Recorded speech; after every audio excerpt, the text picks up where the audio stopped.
కంటెను బలమైన సముద్ర తరంగముల ఘోషల కంటెను ఆకాశమునందు యెహోవా బలిష్ఠుడు. ఈ శాసనములు ఎన్నడూ తప్పిపోవు.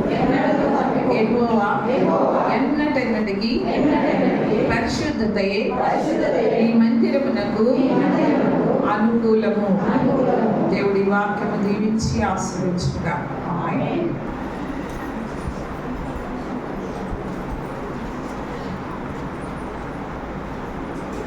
సరోజ నువ్వు రావచ్చు కదా ముందుకి. ఇక్కడ 5వ వచనములో ఏమనుంది? నీ శాసనములు ఎన్నడూను తప్పిపోవు.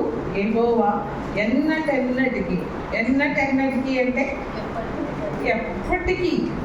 పాత నిబంధన కాలమని లేదు, క్రొత్త నిబంధన కాలమని లేదు. ఎప్పటికీ ఏది అనుకూలమంట?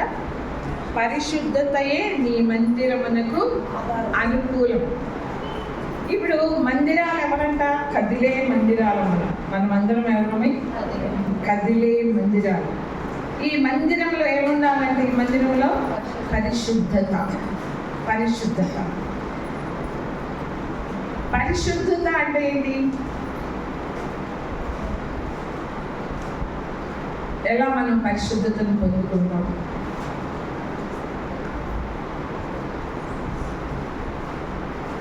రెండు రకాలుగా ఉంటుంది. అంటే మనల్ని పరిశుద్ధపరిచేది ఎవరు? యేసుప్రభు. అంటే ఆయన రక్తంలో మనల్ని కడిగి పరిశుద్ధపరుస్తూ ఉంటాడు. ఆ పరిశుద్ధతను కాపాడుకునేది ఎవరు? మనం. పరిశుద్ధపరిచేవాడు దేవుడు. ఆ పరిశుద్ధతను కాపాడుకునే బాధ్యత ఎవరిది? హల్లెలూయా. పరిశుద్ధతను కాపాడుకోవాలి. పరిశుద్ధతను ఇస్తూ ఉంటాడు దేవుడు, ఇస్తాడు. కానీ కాపాడుకుంటున్నామా మనము?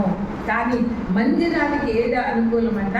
పరిశుద్ధత. ఎన్నటెన్నటికి అంటే మనం ఈ రూపంలో ఉన్నప్పుడే కాకుండా మనము చనిపోయిన తర్వాత కూడా ఏం కావాలంట? ఎక్కడికి వెళ్ళాలి? పక్కలోకి వెళ్ళాలంటే ఏం కావాలి? అక్కడ కూడా ఏముంటుంది? పరిశుద్ధుడు. యెషయా గ్రంథంలో ఉంటుంది కదా, పరిశుద్ధుడు పరిశుద్ధుడు పరిశుద్ధుడు అని. ఎప్పుడు కూడా కెరూబులు సెరాపులు దేవుణ్ణి ఆరాధిస్తూ స్తుతిస్తూనే ఉంటాయంట. ఒకసారి చెప్పాను యెహెజ్కేలు గ్రంథంలో, ఆ సింహాసనము ఎవరు మోస్తూ ఉంటారు? దేవదూతులు. దాని మీద ఎవరు కూర్చున్నారు? దేవుడు కూర్చున్నాడు. వాళ్ళు కొంచెం కదిలిన సింహాసనం ఏమైపోతుంది? కదులుతుంది. చూడండి, వేల వేల వేల వేల వేల వేల సంవత్సరాల నుంచి కూడా ఆ సింహాసనాన్ని మోస్తూనే ఉన్నారు. కదలకుండా. అంత పరిశుద్ధ స్థలం. ఆ స్థలంలోకి వెళ్ళాలంటే మనం కూడా ఎలా ఉండాలి? ఎన్నటికీ కూడా ఆయన మందిరానికి పరిశుద్ధతయే అనుకూలము. హల్లెలూయా. ఆ పరిశుద్ధతను కాపాడుకునే బాధ్యత మీది నాది. అయితే ఈరోజు దాని గురించి ఏమి నేను చెప్పను, కానీ ఈరోజు స్పెషల్. ఈరోజు నాకు తెలియదు మదర్స్ డే అని. ఇవాళ ఏంటి? ఉదయమే మా చిన్నాడు ఫోన్ చేసి చెప్పాడు హ్యాపీ మదర్స్ డే. ఎంతమంది చెప్పారు మీకు?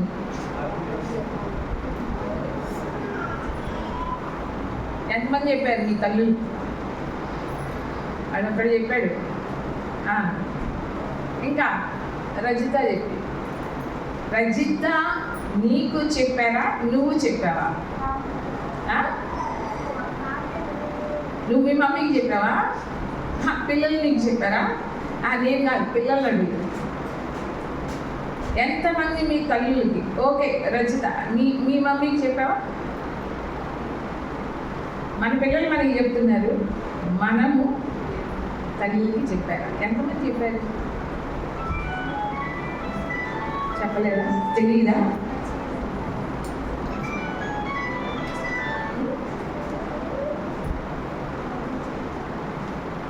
కానీ బైబిల్లో చాలామంది తల్లి ఉన్నారు. అయితే యేసు ప్రభు దేవుడు చెప్తున్నారు. యెషయా గ్రంథం చూడండి. నేను ఈరోజు ఎక్కువ చెప్పను, ఎందుకంటే మీ అందరికీ కొంతమంది తెలిసే ఉన్నది. 3 నెలలు అమెరికా వెళ్తున్నాను. చాలా బాగా అనిపిస్తుంది. మీ అందరూ మంచిగా, ఇంకా నేను వచ్చేసరికి సంఘం నిండిపోవాలి. మీ అందరూ చక్కగా ఒక తల్లి ఎంత పిల్లలకి మీరు కొట్టుకోవద్దురా, మీరు మంచిగా ఉండండి అని ఎలా చెప్తుందో అలాగే మీ అందరికీ కూడా నేను చెప్తున్నా. మీ అందరూ ఐక్యత కలిగి, ఏకాత్మ కలిగి మీరందరూ చక్కగా ప్రార్థన చేయండి. 3 నెలలు అంటే చాలా ఎక్కువ అనిపిస్తుంది, కానీ వదిలి వెళ్ళాలంటేనే మన నైట్ అంతా నిద్ర పట్ల నేను వచ్చే వరకు కూడా మీ ప్రార్థనలో జ్ఞాపకం చేసుకోండి. క్షేమకరమైన ప్రయాణం గురించి అనుకోకుండా 5-6 రోజుల క్రితమే తెలిసింది వెళ్తున్నానని టికెట్ బుక్ చేయటం అయింది. కాబట్టి మీరందరూ కూడా నా గురించి ప్రార్థన చేయండి. మీరందరూ కూడా మంచిగా ఉండండి. ఎలాంటి గొడవలు లేకుండా మంచిగా ప్రార్థన చేయండి. ఏక మనసు కలిగి ఒకరికొకరు తగ్గించుకోండి, ఒకరికొకరు ప్రేమించండి. క్రైస్తవ కుటుంబాలు అంటేనే ఆ కుటుంబంలో ఏముండాలి? ప్రేమ, శాంతి, సమాధానం ఉండాలి. అది క్రైస్తవ కుటుంబం.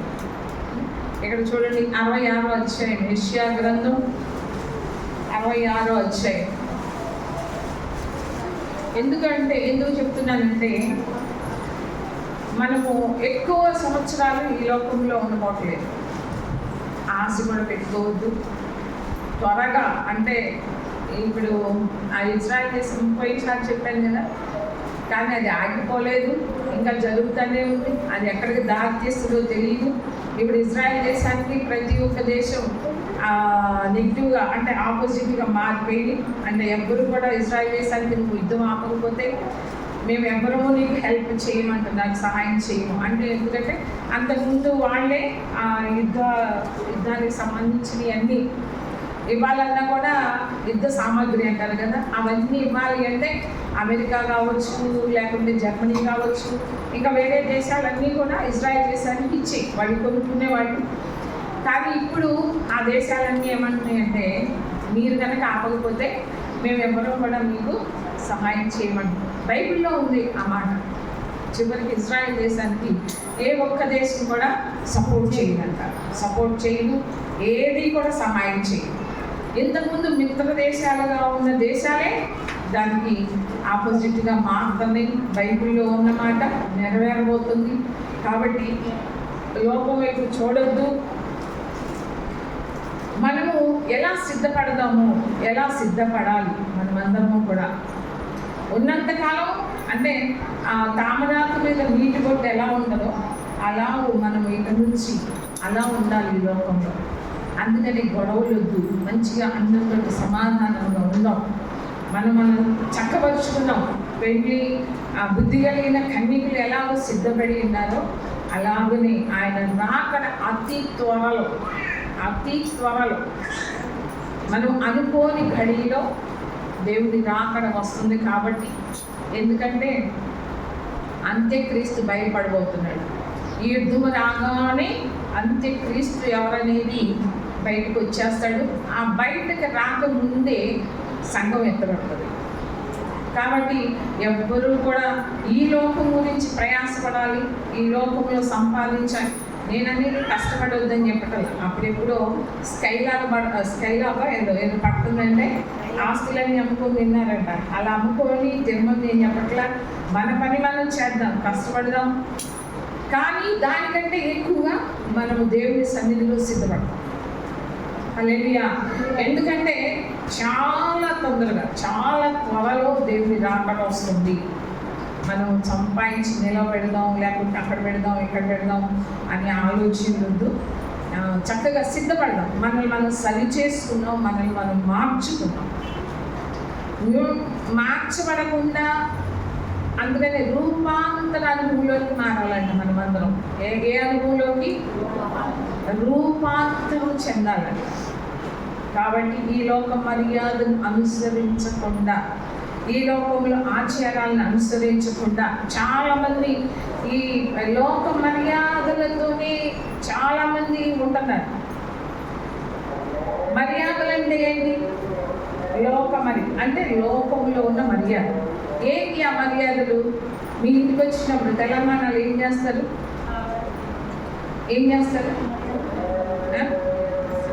ఒకసారి ఒక పెళ్ళిలోనంట ఒక పాస్టర్ గారు పిలిచారంట. అయ్యా పెళ్లి చేయాలి రండి అంటే సరేనయ్యా. అలాగనే మా పెద్దవాళ్ళు కూడా ఉండాలయ్యా, మా పెద్దవాళ్ళని కూడా పిలవాలి అంటే ఎవరు అన్నారంట. అంటే సంఘంలో పెద్దలు ఉంటారు కయ్యా, వాళ్ళని కూడా పిలవాలి అన్నారట. సరే పిలవండి, దానికి అబ్జెక్షన్ ఏముంది, అభ్యంతరం ఏముంది అంటే కాదయ్యా అని సలుగుతూ ఉన్నాడు. ఏంటయ్యా చెప్పు, ఎందుకు నీ ప్రాబ్లం ఏంటి చెప్పు అంటే, కాదయ్యా సంఘ పెద్దలు అంటే వాళ్ళకి కొంచెం ముందు పోయాలి అన్నాడు. ఏం పోయాలా? అది మా మర్యాద. సంఘానికి వస్తున్నారు సంఘ పెద్దలే, సంఘంలో మాదిరిగా ఉండవలసిన వాళ్ళే, ఎన్నో సంవత్సరాల నుంచి భక్తి చేస్తున్నాము అనుకునే వాళ్ళే. వాళ్ళకి ఏం చేయాలంట? వీళ్ళు మర్యాద. ముందు పోయించకపోతే ఏంటి మర్యాద? చికెన్ పెట్టకపోయినా పర్లేదంట. ఏంటి? చికెన్ మటన్లు పెట్టకపోయినా పర్లేదంట. మనం రాగానే ఏమి ఇస్తాం? కొంత కూల్ డ్రింక్స్ అలా ఇస్తాం కదా, వాళ్ళకి ఇవ్వాల్సింది ముందంట. చూడండి, అంటే ఇవి లోక మర్యాదలు. ఇంకా ఏమంటాము? ఇంకా ధ్వజస్తంభాలు అవి ఉంటాయి కదా, వాళ్ళు ఏమంటారు? అమ్మ నువ్వు రాకు.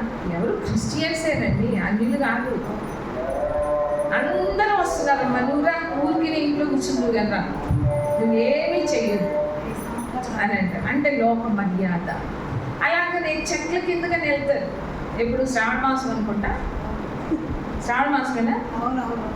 ఏదో ఒక మాసంలో ఏం చేస్తారు? చెట్ల కింద. అదేంటిది? లోక అంటే వాళ్ళ అంటే ఆ దేవుడు చెప్పాడేమి నాకు తెలియదు, కానీ ఇంతకుముందు నేను విన్నాను. మా సైడ్ కూడా వనభోజనాలు అంటారు. ఏంటి? వనభోజనాలు అంతా వండుకొని చెట్ల కింద కూర్చొని తిని వచ్చేవాళ్ళు, తాగేవాళ్ళు తాగుతారు ఇష్టానుసారం. అవి లోక మర్యాద, ఆచారాలు, సాంప్రదాయాలు. పెళ్ళిళ్ళకి కూడా పసుపుని వదిలిపెట్టుకో, బియ్యాన్ని వదిలిపెట్టుకో, వాకిళ్ళు కట్టే ఏంటి తోరణాలు వదిలిపెట్టుకో, ఏమీ వదిలిపెట్టుకో. సాంప్రదాయాలు, ఆచారాలు ఎన్నో సంవత్సరాల నుంచి నువ్వు భక్తి చేస్తున్నావు, వాటిని నువ్వు విడిచిపెట్టలేకపోతున్నావు, పాపాన్ని విడిచిపెట్టలేకపోతున్నావు, అబద్ధాన్ని విడిచిపెట్టలేకపోతున్నావు. ఎంతకాలం దేవుడు ఇప్పుడు వస్తే ఏం చేస్తావు? విడవబడే గుంపులో ఉన్నావా? నీ భక్తి నువ్వు రక్షణ పొందుకున్న దగ్గర నుంచి నువ్వు చర్చికి వస్తున్నావు, నువ్వు వాక్యం వింటానే ఉన్నావు, కానీ మార్పు రావట్లా, బ్రతుకులు మారటల్లా, హృదయం మారటం లేదు, స్వభావాలు మారటం లేదు, అలవాట్లు మారటం లేదు, సంప్రదాయాలు మారటం లేదు. ఏం చేస్తున్నావు? భక్తి. అవన్నీ కూడా మార్చుకోవాలా. 7వ రోజునే అంటారు, 3వ రోజునే అంటారు, 21 రోజే అంటారు. బైబిల్లో ఎక్కడా లేదు. ఎక్కడి నుంచి వచ్చినాయి ఇవన్నీ? మనము అక్కడి నుంచి వచ్చాం కాబట్టి అవన్నీ ఇంకా మనము వదిలిపెట్టగల. ఆలోచించండి, ఇవన్నీ కూడా విడిచిపెట్టాలి, ఇవన్నీ కూడా విడిచిపెట్టి సిద్ధపడాలి. ఎందుకంటే దేవుడి రాకడ మీరు వింటా ఉండండి, న్యూస్ వింటా ఉన్నట్టు. ఇజ్రాయెల్ దేశం అతను అన్నాడంట, మాకు ఎవ్వరూ కూడా సహాయం చేసినా చెయ్యకపోయినా మేము ఒంటరి పోరాడతాము. హల్లెలూయా. ఎందుకో తెలుసా? ఎవ్వరున్నా లేకపోయినా మా దేవుడు మా పక్షాన ఉన్నాడు. హల్లెలూయా. ఎన్ని దేశాలైనా రాని. చూడండి ఎంత భయంకరం అంటే వాళ్ళు ధైర్యాన్ని కోల్పోట్లా. ఎలా వచ్చింది ఆ ధైర్యం అంటే దేవుణ్ణి బట్టి వచ్చింది ఆ ధైర్యం. ఏమస్తాను ఎవరిని బట్టి వచ్చింది? దేవుణ్ణి బట్టి వచ్చింది. హల్లెలూయా. దేవుణ్ణి బట్టి. నీకు నాకు ఎవరిని బట్టి రావాలి? వస్తుందా? నీ భక్తి నీకు ధైర్యాన్ని పుట్టేస్తుంది. నువ్వు చేసే భక్తి, నువ్వు ఏ భక్తి చేస్తున్నావో ఆ భక్తి నిన్ను ధైర్యపరుస్తుంది. కానీ ఎంతమంది అలాంటి భక్తిని మనం చేస్తున్నాం? ధైర్యం ఉంటుందా? ఒక శ్రమ వచ్చినప్పుడు, ఒక ఇబ్బందులు వచ్చినప్పుడు ఏం చేస్తున్నాం? దేవునికి నమ్మకంగా మనం జీవిస్తున్నామా? యెషయా గ్రంథం 66వ అధ్యాయం 13వ వచనంలో చూడండి.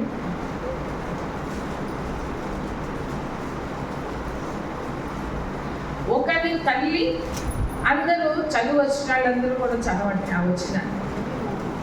ఒకని తల్లి వారిని ఆదరి, అందరూ పెద్దగా చదవండి.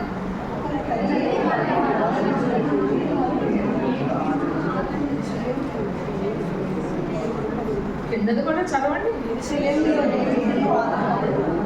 వచనం అంటే ఆ వచ్చిన 13 వచనం అంతా కూడా చదవాలి. ఇక్కడ ఒకరి తల్లి వాణిని ఆదరించినట్టు నేను మిమ్ము ఆదరించేదను, యెరూషలేములోనే మీరు ఆదరించబడెదరు. హల్లెలూయా. చూడండి, ఇక్కడ నేను మిమ్మల్ని డైరెక్ట్గా, మధ్యలో వాళ్ళ ద్వారా కాదు. చాలా మంది ఈ రోజుల్లో మధ్యవర్తులు ఉంటారు. నాకు తెలిసిన ఒక ఆమె ఉంది, దేవుడి కంటే ఎక్కువ ఎవరిని ప్రేమిస్తుంది? దైవజనుడిని ప్రేమిస్తుంది. దేవుడిని కూడా అలాగూ ప్రేమించదు. అంటే పైకి అలా కనిపించదు. సారీ, నేను అంటే ప్రేమించదంటే ఉదయం ఆ క్రియలు అలా కనిపిస్తాయి అన్నమాట. దైవజనులు అంటే వాళ్ళ ఇంటికి వెళ్ళిపోయి, ఎలా అంటే ఒక పని మనిషి చేసినట్టుగా మొత్తం అసలు వాళ్ళకి పిండి వంటలు ఏంటి, దోశల పిండి ఏంటి, ఇడ్లీ పిండి ఏంటి, ప్రతి ఒక్కటి నేను చెయ్యొద్దంటలా. కానీ అప్పు చేసి చేయకూడదు, అప్పు చేసి చేయకూడదు. వాళ్ళు ఏం చేస్తారంటే వాళ్ళు ఎన్నో లక్షల అప్పుల్లో ఉన్నారు, అయినప్పటికీ కూడా అలా చేస్తారు. దేవుణ్ణి ప్రేమించాలి, దైవజనుడి మాట వినాలి. ఎలా? వాక్యం చెప్పినప్పుడు వాక్యం వినాలి, అంతవరకే. వాక్యానుసారంగా నడుచుకో, దైవజనుడిని గౌరవించు. కానీ దేవుణ్ణి ప్రేమించాలి, అంతేగాని దేవుని స్థానంలో ఎవరు కూడా దైవజనుడిని ఎవరు కూడా ఉంచకూడదు. ఇక్కడ దేవుడు చెప్పేది ఏంటంటే మధ్యలో కాదు, నేను నీ దగ్గరికి వచ్చి నేను నిన్ను ఆదరిస్తా, నేను నిన్ను ఆదరిస్తా. ఎవరు ఆదరిస్తారు? మధ్యలో ఎవరన్నా ఉన్నారా? మధ్యలో ఎవరు ఉండరు. నేను నీ దగ్గరికి వచ్చి ఒకరి తల్లి వాణిని ఆదరించినది. ఒక తల్లి ఎలా ఆదరిస్తుంది చెప్పండి? తల్లులైన వాళ్ళందరికీ తెలుసు. ఎంతమంది తల్లులు, నాకు ఒకసారి చాలా సంతోషం అనిపిస్తుంది. కానీ వాళ్ళు తల్లులైన వాళ్ళందరికీ తెలుసు ఎంత కష్టపడుతుందంటే. లేని వాళ్ళ విషయం, ఉన్నాళ్ళ విషయం అంటే అది వేరు. ఎందుకంటే నేను కూడా పడ్డాను కాబట్టి నేను చెప్తున్నా. అలాంటి తల్లులు ఎంతోమంది ఉన్నారు. తను తిన్నా తినకపోయినా నా బిడ్డలు మంచి బట్టలు వేసుకోవాలి, మంచి చదువులు చదవాలి, నలుగురిలో కూడా గౌరవంగా జీవించాలి అని చెప్పి ఎంతమంది బిడ్డల కొరకు వాళ్ళ కడుపు మార్చుకొని వాళ్ళ కొరకు కష్టపడి పని చేసి వాళ్ళ చదువులు కానీ, వాళ్ళ ఇంట్లో తిండి కానీ, బట్ట కానీ ఎంత కష్టపడి పిల్లల్ని పైకి తీసుకొస్తున్నారు. మన సంఘంలోనే ఉన్నారు చాలా మంది. భర్తలు పోయిన వాళ్ళు ఉన్నారు. భర్త ఆధారం లేకుండా ఒంటరిగా ఉన్న స్త్రీ తన పిల్లల్ని ఎక్కడ కూడా లోటు లేకుండా ఎంతమంది స్త్రీలు తమ బిడ్డల్ని పెంచుకుంటున్నారు. రేపు అదే బిడ్డలు తల్లిని చూడాలి అంటే చూస్తారా? తను తినకపోయినా తల్లికి పెట్టే పిల్లలు ఉన్నారా? పిల్లలు ఎక్కడన్నా? నలుగురు పిల్లలు ఉన్నారంటే ఏం చేస్తాను తెలుసా? నేను ఒక నెల చూశానుగా, నువ్వు తీసుకెళ్ళి మీ ఇంటికి. నేను 4 నెలలు చూశాను, నువ్వు తీసుకెళ్ళి ఇంటికి. ఎప్పుడు నేనే చూడాలా? చాలా రోజుల క్రితము ఒక ఆమెకి అంటే దాన్ని ఏమంటారో తెలియదు, అంటే జ్ఞానం ఉండదు, తెలివి ఉండదు. ఎన్ని సంవత్సరాలు వచ్చినా బాత్రూమ్ కానీ ఏదైనా సరే స్నానం చేయించడం కానీ వాళ్ళే చేయించాలి, తల్లి చేయించాలి. అలా అంటే డాక్టర్ ముందే చెప్పాట, ఆ బిడ్డ పుట్టంగానే నడవలేదు, కూర్చోలేదు, మాట్లాడలేదు, వినలేదు అని చెప్పినప్పుడు ఆ తండ్రి ఏం చేశాడంటే వదిలేసి వెళ్ళిపోయాడు. లేకుంటే చెప్పాడంట, ఏదో ముందేసి చంపేద్దాం, ముందేసి చంపేద్దామంటే ఆ తల్లి ఊరుకోపోయేసరికి ఆ తండ్రి ఏం చేశాడంటే భార్యని వదిలేసి వెళ్ళిపోయాడు. భార్యని వదిలేసి వెళ్ళాడు. ఆమె ఎలా పెంచుతుందంటే అసలు ఆమె ఏమని పిలుస్తుందో తెలుసా? నా బంగారం అని పిలుస్తుంది. నా కూతురు నవ్వే నాకు బంగారం. నా కూతురు నడవకపోయినా, నా కూతురు మాట్లాడకపోయినా, నా కూతురికి వినిపించకపోయినా అని చెప్పి ఆ పిల్లని ప్రేమిస్తుంది, అంత ప్రేమిస్తుంది. నేను చూశాను, ఆ బిడ్డను అంత ప్రేమిస్తుంది. అదే స్థితిలో తల్లి ఉంటే బిడ్డలు ప్రేమిస్తారా?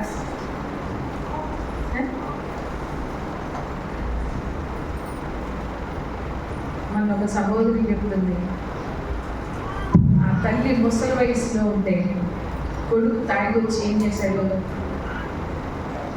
ఆ బయట కొనుక్కోలు పెట్టాడు, ఎడ కొట్టేసేసాడు. ఏం లేదు, తాగిన మైక్ ఎందుకంతలా వాసిపోయింది, మొహం అంతా వాసిపోయింది. ఆ ఫోటో కూడా చూశాను. ఒక్క తల్లిని పోషించడానికి 4 బిడ్డలు ఉన్నా సరే పోషించలేకపోతున్నారు. కానీ ఒక్క తల్లి 4 బిడ్డలైనా సరే కష్టపడి వాళ్ళు ఏది అడిగితే ఆమె స్థాయికి మించినా సరే నా బిడ్డలు 4 తక్కువ కాకూడదు అని చెప్పి వాళ్ళకి మించినది అయినా సరే ఆ తల్లి ఏం చేస్తుంది? మీకు అర్థమవుతుందా నేను చెప్పి? విసుగ్గా ఉందా? మీ మొహంలో ఎలాంటి రియాక్షన్ లేకపోయేసరికి మీకు అందరికీ తెలుసు, నేను చెప్పాల్సిన అవసరం లేదు. కానీ ఒక్క తల్లి ఎంతమంది బిడ్డలైనా పెంచగలుగుతుంది, కానీ ఒక్క తల్లిని 10 మంది బిడ్డలు చూడలేరు. అది మాత్రం గ్యారెంటీ.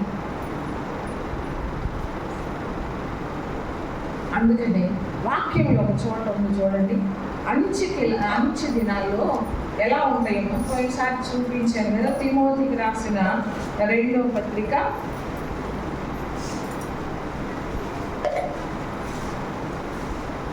3వ అధ్యాయం 2వ వచనం మధ్యలో ఉన్న చూడండి, తల్లిదండ్రులకు అవిధేయులు. ఈ చివరి దినాలు అపాయకరమైన దినాలు. ఎందుకంటే తల్లిదండ్రులకు అవిధేయులంటే ఈ రోజుల్లో చూడండి, ఈ రోజుల్లో చిన్న వయసు నుంచే కూడా తల్లిదండ్రుల మీద ఎదురు తిరిగే పిల్లలు ఉన్నారు, తల్లిదండ్రులు కొట్టే పిల్లలు ఉన్నారు, తల్లిదండ్రుల మాట వినని పిల్లలు ఉన్నారు. ఇంతకు ముందు రోజుల్లో ఇలా కాదు. ఈ రోజుల్లో మొన్న ఒక సహోదరికి ఫోన్ చేసి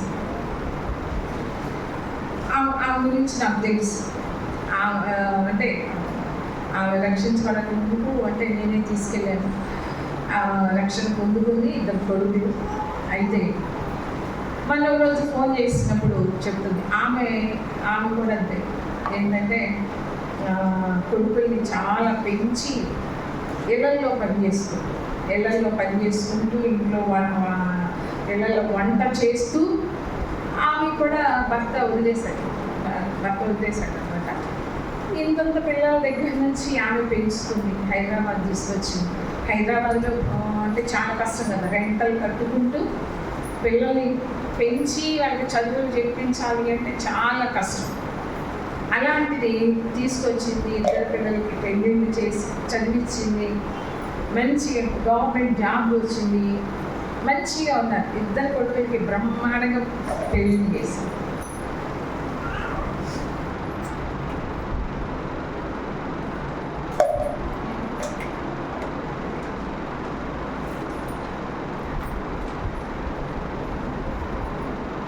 పెళ్ళిళ్ళు చేసి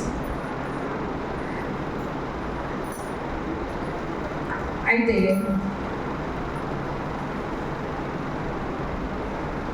అది మొత్తం చెప్పకూడదు, కానీ ఎందుకంటే మళ్ళీ బయటకు వెళ్తే చాలా కష్టం అవుతుంది.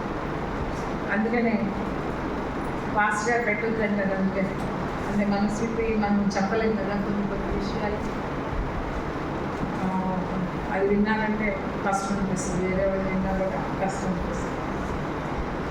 కానీ పెళ్ళిళ్ళు చేసిన తర్వాత బిడ్డలు మారిపోతున్నారు. పెళ్ళిళ్ళ వరకు మంచిగా ఉంటారు.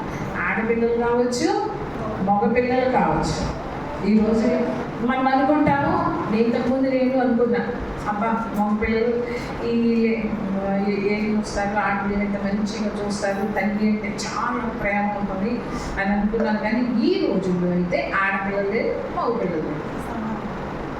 కాకపోతే కొంచెం ఏమ్మా ఎలా ఉన్నామని ఎక్కువసేపు మాట్లాడతారు అంతే. ఎందుకంటే వాళ్ళ దగ్గర ఉంటే తెలుస్తుంది, ఆడపిల్లల దగ్గర ఉంటే వాళ్ళకి అర్థమవుతుంది. మగ పిల్లల దగ్గర ఉంటే ఎలా ఉంటుందో ఆడపిల్లల దగ్గర ఉన్నా కూడా అలానే ఉంటుంది. అంటే ఎక్కువ రోజులు ఉంటాయి. ఎప్పుడన్నా ఒక రోజు ఇల్లు వస్తే ఆ ప్రేమ వేరు అనుకోండి. అయితే చూడండి, ఆ విషయం గురించి నేను చెప్పట్లేదులే. చాలా బాధపడి పెంచి పెళ్ళిళ్ళు చేస్తే ఈ రోజున పెద్ద కొట్టే ఉన్నాడు, నా దగ్గర ఉన్నాడు. ఎందుకు? ఇంతకుముందు మీరు బయట సినిమా చూసారా? బాగుంటుంది, చూసారా? ఎవరు మీకు తెలిసి ఉండదేమో, అసలు ఆ సినిమా ఉందని కూడా తెలియదు. నా చిన్నప్పుడు దాంట్లో రామారావు, అంజలి, శ్రీదేవి చిన్న పిల్ల అనమాట. దాంట్లో సేమ్ మన జీవితమే, సేమ్. వాళ్ళిద్దరూ కూడా పెంచుతారు, కొడుకులు ఇద్దరిని కూడా మంచిగా బడిపొంతులుగా ఉండి రామారావు పెంచుతాడు. పెంచి పెళ్ళిళ్ళు చేస్తాడు, పెళ్ళిళ్ళు చేస్తాడు, వాళ్ళు పిల్లలు పుడతారు. అయితే వీళ్ళు రిటైర్ అయిపోతారు. రిటైర్ అయిపోయిన తర్వాత ఇక కొడుకు దగ్గరికి వెళ్తారు. కొడుకు దగ్గరికి వెళ్ళాక ఏం చేస్తారు? కొద్ది రోజులు ఉన్నాక అప్పుడు వాళ్ళ స్వభావం బయటపడుతుంది.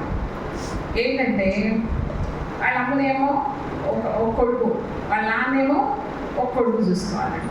వాళ్ళ అమ్మే ఇద్దరు కొడుకులు వాళ్ళ అమ్మ కోసమే గొడవ పడతారు. నా దగ్గర ఉంటుందంటే నా దగ్గర ఉంటుంది.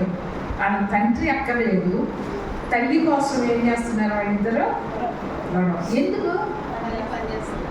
ఇంట్లో బాగా పని మనిషి అక్కర్లేదు, వంట మనిషి అక్కర్లేదు కాబట్టి.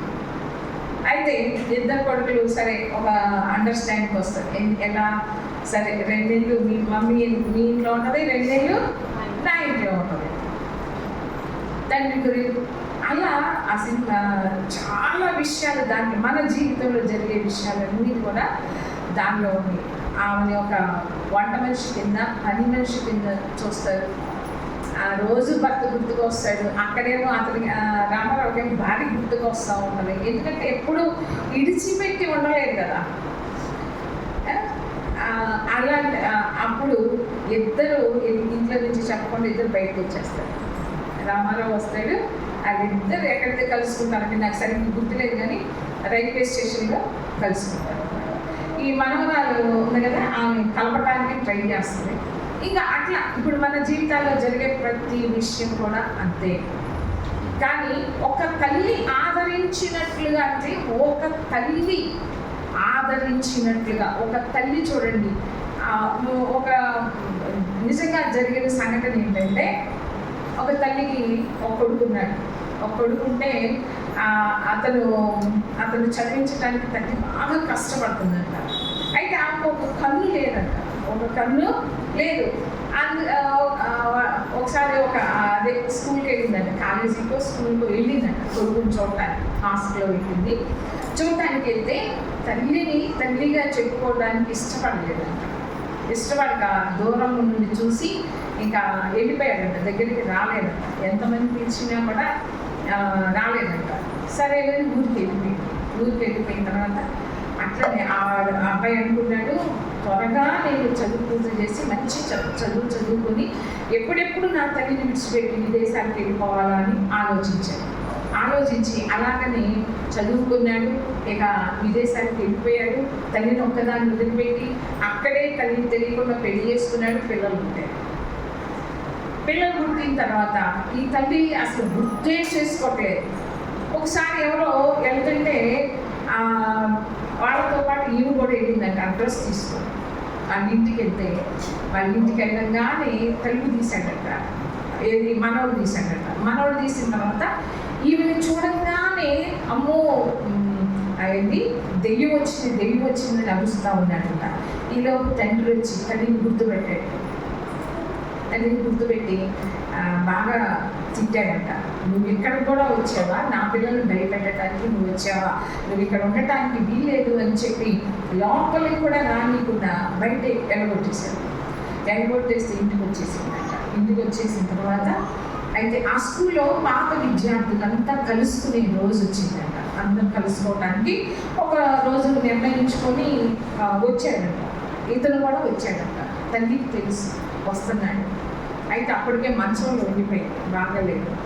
అయితే ఇతను ఏం చేశాడంటే స్కూల్కి వెళ్ళాడంటే ఆ కార్యక్రమం అంతా జరిగిపోయిన తర్వాత వెళ్ళిపోదాం అనుకున్నాడు. కానీ ఎక్కడో మనసులో ఒక్కసారి ఆ ముసలిదాన్ని చూద్దాం అన్నట్టుగా ఆ ఇంటి వైపుకి వెళ్ళాడంట. ఆ ఇంటి వైపుకి వెళ్తే అక్కడ తాళం వేసిందంట. పక్కాళ్ళు అడిగాడంట, ఈ ఇంట్లో ఒక ముసలాం ఉండాలి కదా, ఏది అంటే నువ్వు వాళ్ళ అబ్బాయి కదా అని అడిగిందంట. అడిగితే అవును అంటే మీ అమ్మ 4 రోజుల క్రితమే చనిపోయింది అంటే ఒక్క చుక్క కూడా నీళ్ళు రాలేదంట, ఒక్క బొట్టు కూడా. తల్లి కదా, అంత కష్టపడి అసలు ఆ తల్లి యొక్క కష్టాన్ని ఎప్పుడైనా పిల్లలు అసలు ఆలోచించడానికి నాకు డౌట్ వస్తుంది. తల్లి ఎంత కష్టపడి పిల్లలకు మంచి ఫుడ్ పెట్టాలనుకుంటాను, మంచి బట్టలు ఇవ్వాలనుకున్నాను. నేను కొనుక్కోకపోయినా, నేను చిరిగిపోయి కట్టుకున్నా నా బిడ్డలకి నేను మంచి ఇవ్వాలని అనుకుంటున్నాను. అది పిల్లలుగా ఎవరైనా ఆలోచన చేస్తున్నారు. ఉండాల విషయం గురించి కానీ ఎంత కష్టపడుతుందో, ఎంత ఉదయం నుండి రాత్రి దాకా కష్టపడుతుందో ఒక్కసారి పిల్లలుగా ఆలోచన చెయ్యాలి. ఆ కష్టాన్ని గుర్తించాలి. ఒక్క మాట చాలు, నువ్వు పెట్టాల్సిన అవసరం లేదు. ఆదరణ ఇక్కడ ఏమన్నా అంటే దేవుడు ఒక తల్లి వాడిని ఆదరించినట్లుగా ఆదరణ కొరకు తల్లి ఎదురు చూస్తా ఉంటాడు.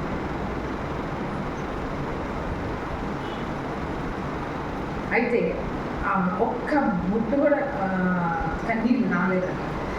అయితే పక్క వచ్చి ఒక లెటర్ ఇచ్చిందంట, అయ్యా నువ్వు వస్తే కనుక వస్తాడని తెలిసేమో తల్లికి, నువ్వు వస్తే కనుక ఈ లెటర్ ఉండదని చెప్పి లెటర్ ఇస్తుంది. ఏముంటుంది, ఈమె సంపాదించిందా నా కోసం అని చెప్పి ఇష్టం లేకపోయినా అయిష్టంగా చదివి అవతల పడేద్దాం అన్నట్టుగా తీస్తే దాంట్లో ఏమైందంటే చాలా ప్రేమగా మాట్లాడి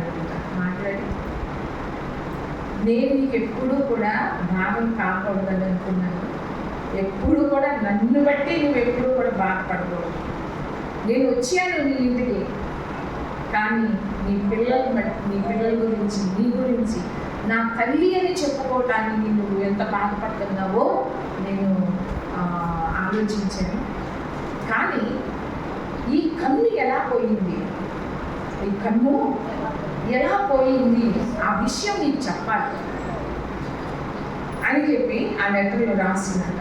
నీ చిన్నప్పుడు నువ్వు ఆడుకునేటప్పుడు నీకు కంటికి దెబ్బ తగిలితే ఆ ఆ డాక్టర్ గారు నీ కన్ను తీసేయాలని చెప్పారు. నా కొడుకు గుడ్డివాడిగా ఉండకూడదు, ఒక కన్ను ఉండి ఒక కన్ను లేనివాడుగా ఉండకూడదు అని చెప్పి ఆ డాక్టర్లు బ్రతిలాడుకొని ఆపరేషన్ ఎంతో డబ్బులు అవసరమైనా కూడా నేను కష్టపడి పనిచేసి నా కన్ను, నేను గుడ్డిగా ఉండ పర్లా, ఒక కన్ను ఉండి ఒక కన్ను లేకపోయినా పర్వాలేదు అని నా కన్ను నీకు ఇచ్చాను. ఎవరిచ్చారు? నువ్వు అందరూ ఎగతాళి చేస్తున్నారు అంటున్నావు కదా, తల్లి అని చెప్పుకోవడానికి నువ్వు సిగ్గుపడుతున్నావు కదా, కానీ నా కన్ను ఇచ్చాను నీకు. నువ్వు గుడ్డివాడిగా నేను ఎవ్వరు ఎగతాళి చేయకూడదు, నా కొడుకుని ఎవ్వరు కూడా ఎగతాళి చెయ్యకూడదు అని చెప్పి నా కన్ను నీకు ఇచ్చానయ్యా. ఆ కన్నుని బట్టి ఈ రోజున నన్ను ఎవరు కూడా ఆదరించారు, ఎవరు కూడా అంటే ఎగతాళి చేస్తున్నారు. చూడండి, అదే కొడుకు ఇస్తాడు ఆ తల్లికి.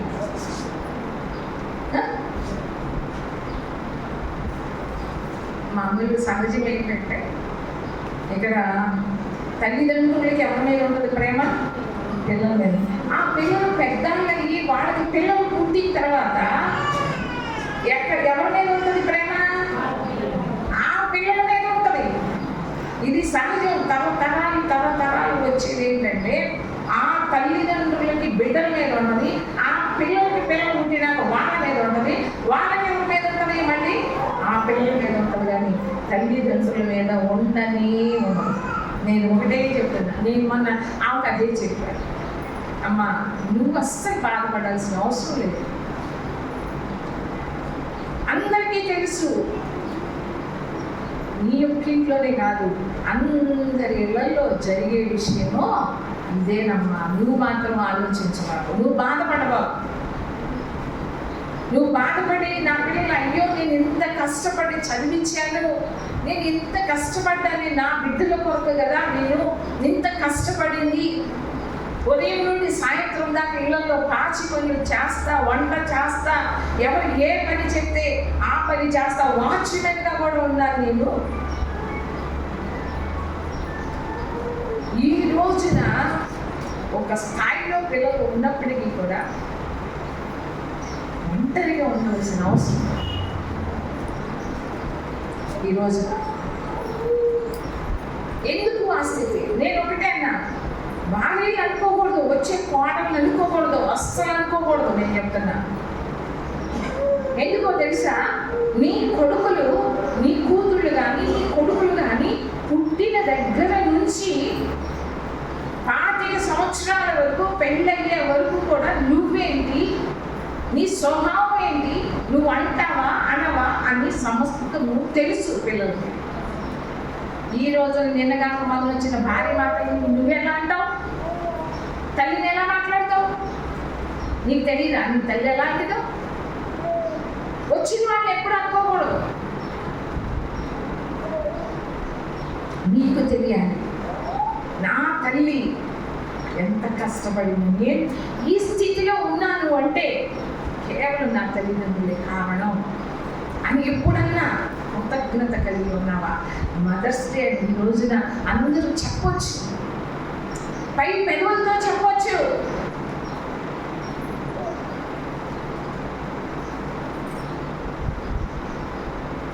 అప్పుడు ఉన్న ప్రేమ ఇప్పుడు ఉండదా? చిన్నప్పుడు ఉన్న ప్రేమ పెళ్ళి అయిన తర్వాత కూడా ఉండదా? కొంత తగ్గొచ్చు, ఎందుకంటే వాళ్ళు కూడా పిల్లలు పుట్టినాక. కానీ నిర్లక్ష్యం చేయకూడదు, తల్లిదండ్రులు సన్మానించమంటున్నారు. తల్లిదండ్రుల గురించి చాలా ఉన్నాయి వాక్యాలు. నీకు చూడండి, ఎఫెసీయులకు రాసిన పత్రికలు అనుకుంటా, ఎఫెసీయులకు రాసిన పత్రిక 6వ అధ్యాయం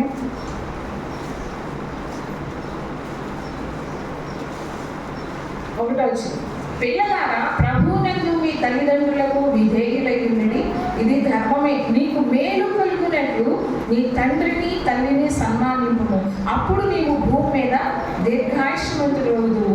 ఇది వాగ్దానంతో కూడిన ఆజ్ఞలలో వాగ్దానం. హల్లెలూయా. ఏంటంట ఇది? ఆజ్ఞ ప్లస్ వాగ్దానం. ఏంటంట? తల్లిదండ్రులకు విధేయులై ఉండండి. ఇప్పుడు మనకి తెలుసు వాక్యం ఏంటి? వారిద్దరూ ఏక శరీరం అని ఉంటారు 31వ వచనంలో. ఈ హేతువు చేత పురుషుడు తన తండ్రిని తల్లిని విడచి తన భార్యను హత్తుకొని వారిద్దరును ఏక శరీరం. చూడండి, భార్య భర్త ఏక శరీరం. విడచి అంటే వదిలిపెట్టమని కాదు.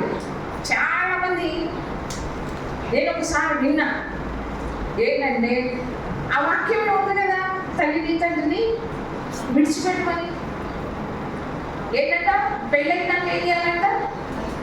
తల్లిని తండ్రిని విడిచిపెట్టి భార్యను హత్తుకుంటాడు, వాళ్ళిద్దరు ఏక శరీరం అని వాక్యంలోనే ఉంది అంటారు.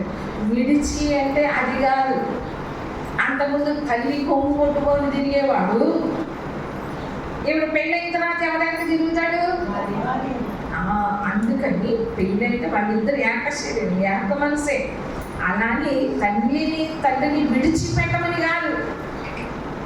ఇక్కడ మరి 6వ అధ్యాయంలో ఎందుకుంటుంది? మీ తల్లిదండ్రులకు విధేయులై ఉండండి. నీకు మేలు కలగాలి అంటే, నీకు ఆశీర్వాదం కలగాలి అంటే నీ తండ్రిని నీ తల్లిని సన్మానించు. అప్పుడు నువ్వు దీర్ఘాయుష్మంతుడు అవుతావు, నీకు మేలు కలుగుతుంది, నీకు దీర్ఘాయువు కూడా పొందుకుంటావు. హల్లెలూయా. మీకు ఒక తల్లి గురించి నేను చెప్తాను.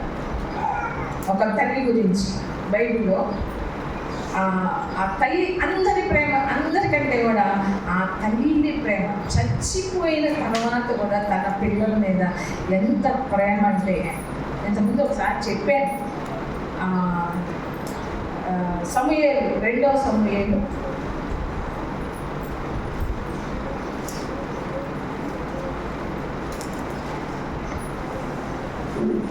21వ అధ్యాయం.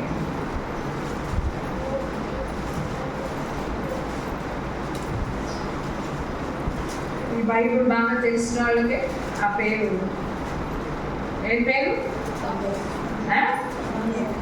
రిస్పా. ఏం పేరు? రిస్పా. గుర్తుపెట్టుకోండి, రిస్పా. 21వ అధ్యాయంలో దావీదు పరిపాలించేటప్పుడు 3 సంవత్సరాలు కరువు వస్తుంది. కరువు వస్తే దావీదుకి ఎక్కువ అలవాటు ఉంటుంది. ఏం అలవాటు అంటే, ఏ శ్రమ వచ్చినా ఏ బాధ వచ్చినా దేవుడి దగ్గర విచారణ చేస్తూ ఉంటాడు. హల్లెలూయా. ఎవరి దగ్గర విచారణ చేస్తాడు? ఏ అవసరం వచ్చినా, ఏ శ్రమ, ఏ బాధ, ఆఖరికి సంతోషం వచ్చినా కూడా ఎక్కడ చెప్పుకుంటాడు? ఎవరితో? దేవుడితో మాత్రమే చెప్పుకుంటాడు. అలాగే 3 సంవత్సరాలు దావీదు పరిపాలించేటప్పుడు కరువు వచ్చింది. అయితే దేవుడి దగ్గరికి వెళ్ళి అడిగాడు, ఏంటి ప్రభువా 3 సంవత్సరాలు కరువు వచ్చింది, దానికి కారణం ఏంటి? ప్రతిదానికి ఒక కారణం ఉంటుంది. ప్రతిదానికి ఒక కారణం ఉంటుంది. ఏంటి ప్రభువా ఆ కారణం ఏంటి అని అడిగినప్పుడు అప్పుడు చూడండి ఏమన్నాడో. 1వ వచనం 21వ అధ్యాయం 2వ సమూయేలు 21వ అధ్యాయం.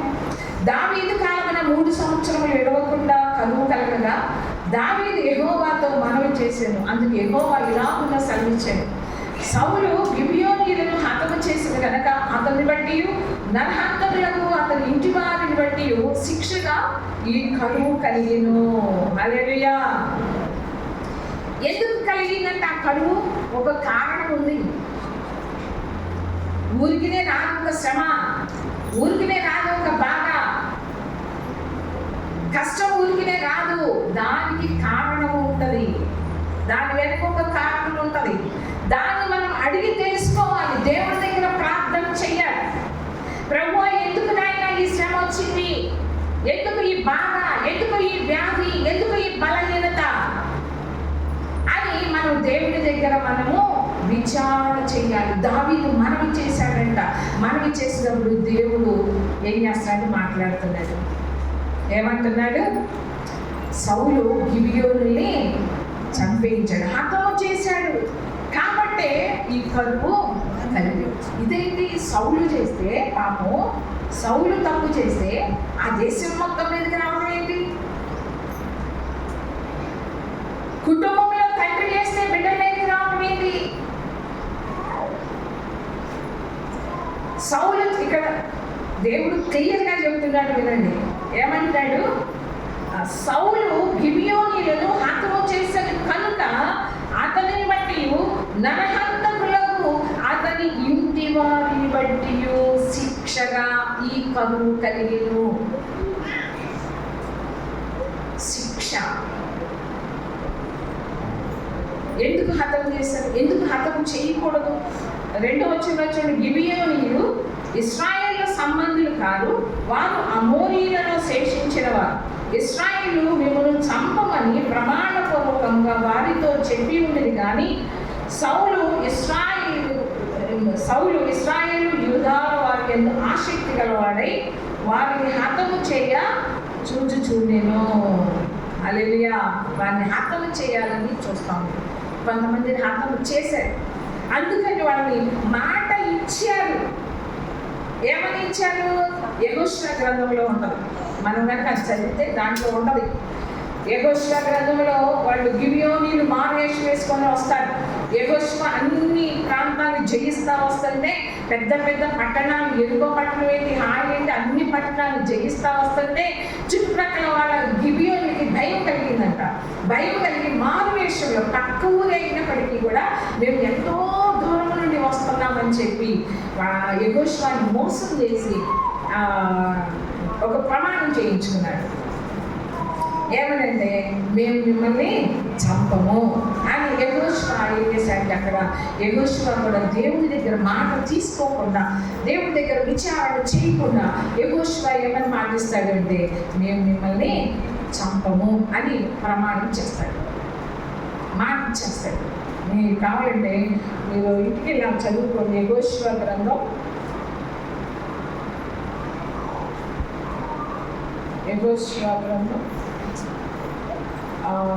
9వ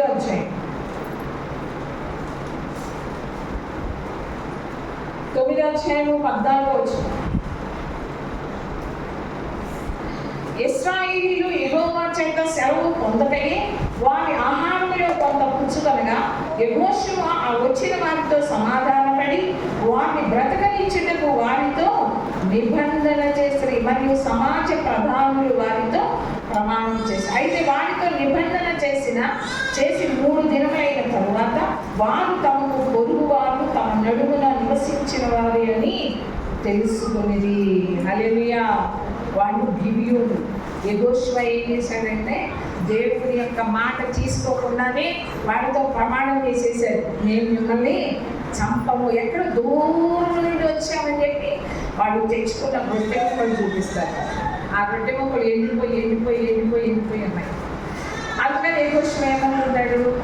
ఇది ఎక్కడో దూరం నుండి వస్తున్నారు, మన మధ్య ఉన్నవాళ్ళు కాదులేని దేవుడి దగ్గర మాట తీసుకోకుండా, దేవుడి దగ్గర విచారణ చేయకుండా వాళ్ళకి మాట ఇచ్చేస్తారు.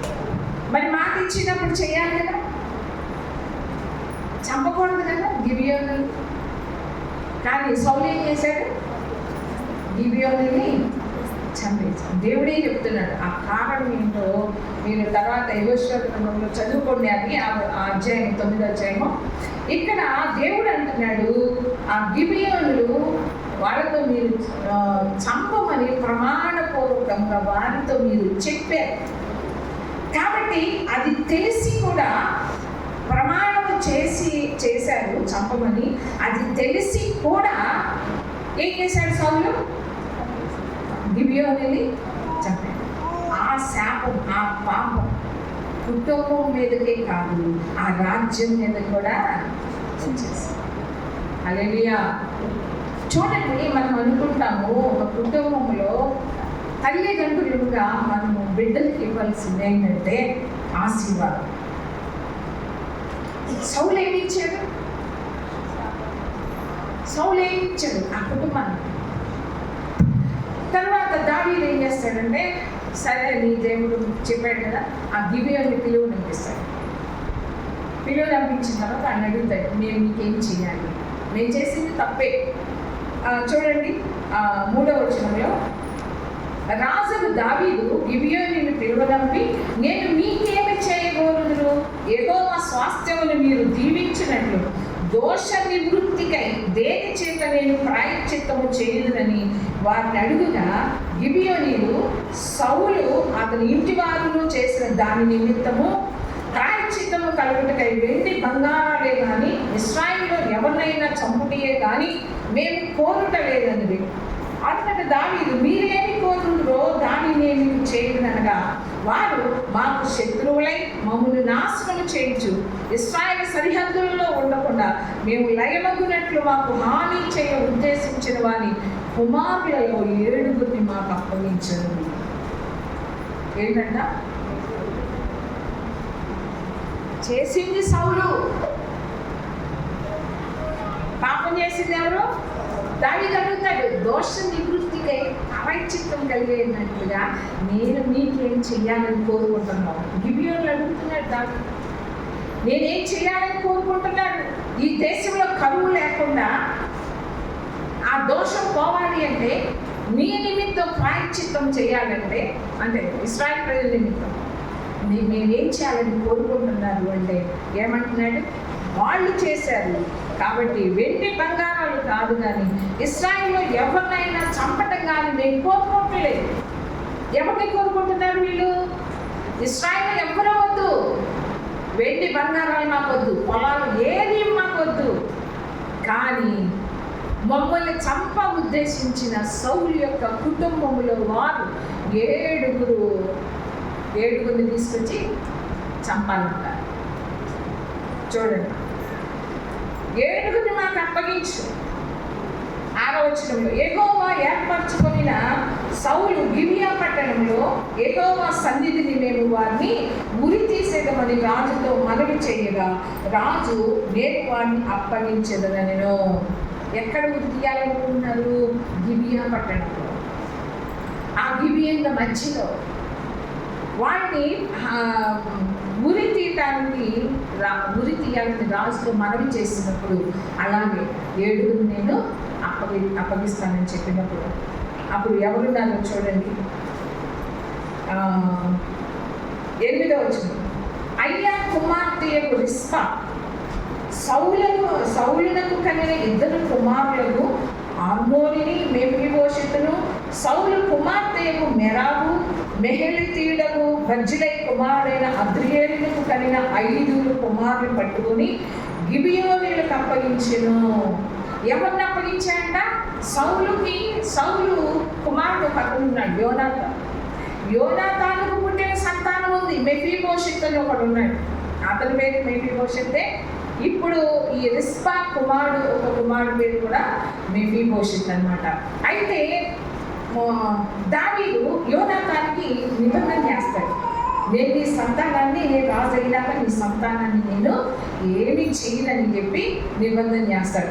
అందుకని చెప్పి ఆ మెఫీబోషెతుని అప్పగించకుండా సౌలు యొక్క ఉపపత్ని, ఈమెవరో ఉపపత్ని,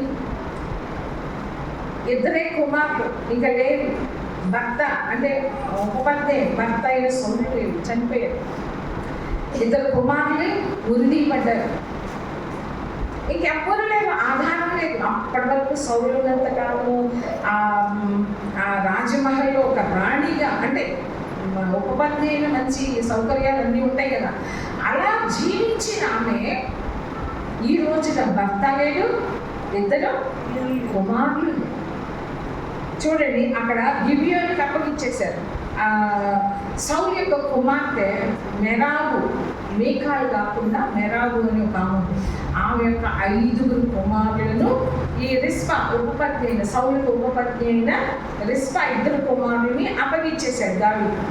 9వ వచనం చూడండి, వారు ఈ 7 తీసుకొని పోయి కొండ మీద యెహోవా సన్నిధిని ఉరి తీసిరి. ఆ 7 ఏకరీతిని చంపబడిరి.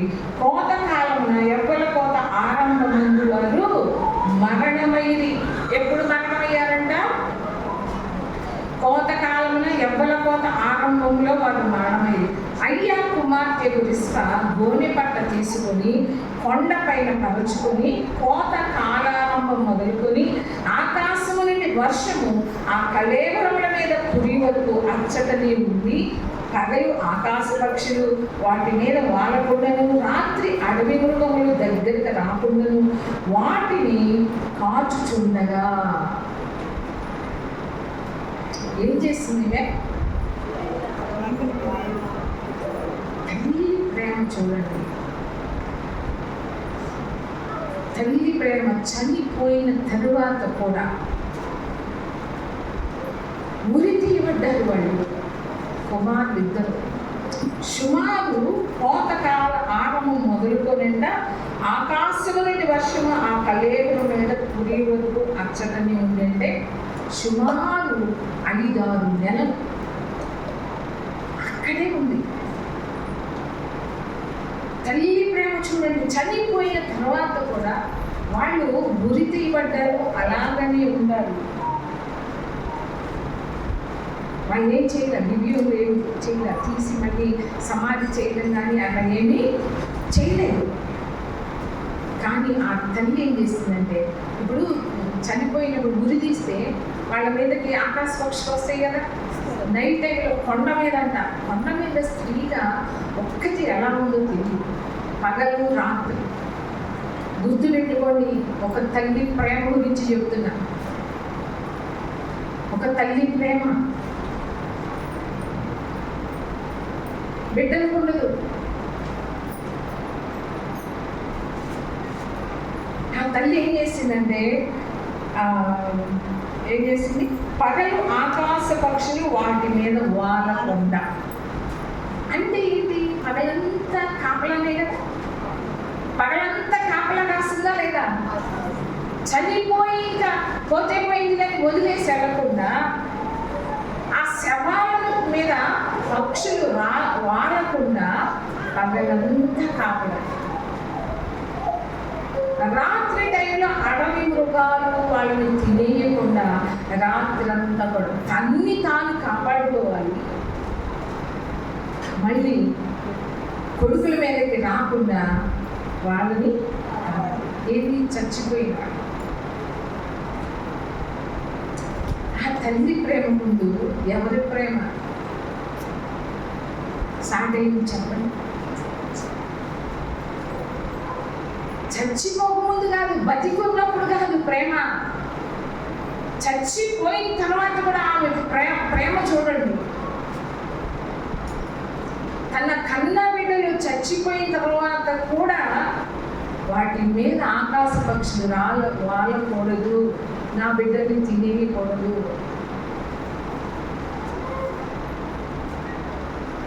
ఎంత ప్రేమగా పెంచుకొని ఉంటుంది ఆ తల్లి. ఎవరైనా తట్టుకోగలుగుతారా? అన్ని నెలలు పిల్లల్ని చూస్తూ ఉండగలుగుతారా? అన్ని రోజులు తిన్నో తెలియదో తెలియదు, కొండ మీదే ఉంది, ఎక్కడికి వెళ్ళలేదు. ఎందుకంటే పక్కకు వెళ్తే మళ్ళీ ఏమొస్తాయి? అడవి మృగాలు వస్తాయి రాత్రి టైంలో, పగలేమో ఆకాశ పక్షులు వస్తాయి. కాపలాగా ఉంది. ఆ తల్లి ప్రేమ ఎంత గొప్ప ప్రేమ! ప్రతి తల్లి ప్రేమ కూడా అలాంటిదే. కానీ ఈ రోజుల్లో కొంతమంది ఉన్నారండి. అందుకనే ఒక వచనంలో చూపిస్తే యెషయా గ్రంథం 49వ అధ్యాయంలో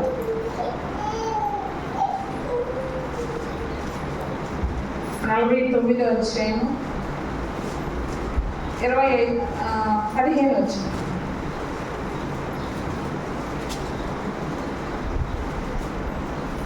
15 వచ్చింది. స్త్రీ తన గర్భమున పుట్టిన బిడ్డను కరుణింపకుండా తన చంటి పిల్లలు మరచిన వారైనా మరచుదురు గాని నేను నిన్ను మరువను. అంటే తల్లి ప్రేమ కన్నా కూడా మించిన ప్రేమ ఎవరిది? హల్లెలూయా! తల్లి ప్రేమ ఎంత గొప్పదైతే, తల్లి ప్రేమను గుర్తిస్తే దేవుని యొక్క ప్రేమను కూడా నువ్వు గుర్తిస్తావు. వాళ్ళైనా మర్చిపోతారంట. ఈ రోజుల్లో అలాగనే ఉంది. ఈ రోజుల్లో ఎలా ఉంది తల్లి ప్రేమ? తల్లి ప్రేమ ఎలా ఉందండి? మనం న్యూస్లో చదువుతున్నాం, యూట్యూబ్లో ఇన్ని వస్తూ ఉంటాయి. భర్తను వదిలేసి, పిల్లలను వదిలేసి ఏదో వెళ్ళిపోయిందని. మన మంచి కదా, ఎన్నో అంతస్తుల నుంచి బయట తీసివేసింది. మీరు వార్తలు చదవరు, వార్తలు చూడరు. న్యూస్లో వెళ్ళలేదా మీరు? ఇప్పుడు కాదులేదు, దాదాపు 7-8 నెలలు అయింది.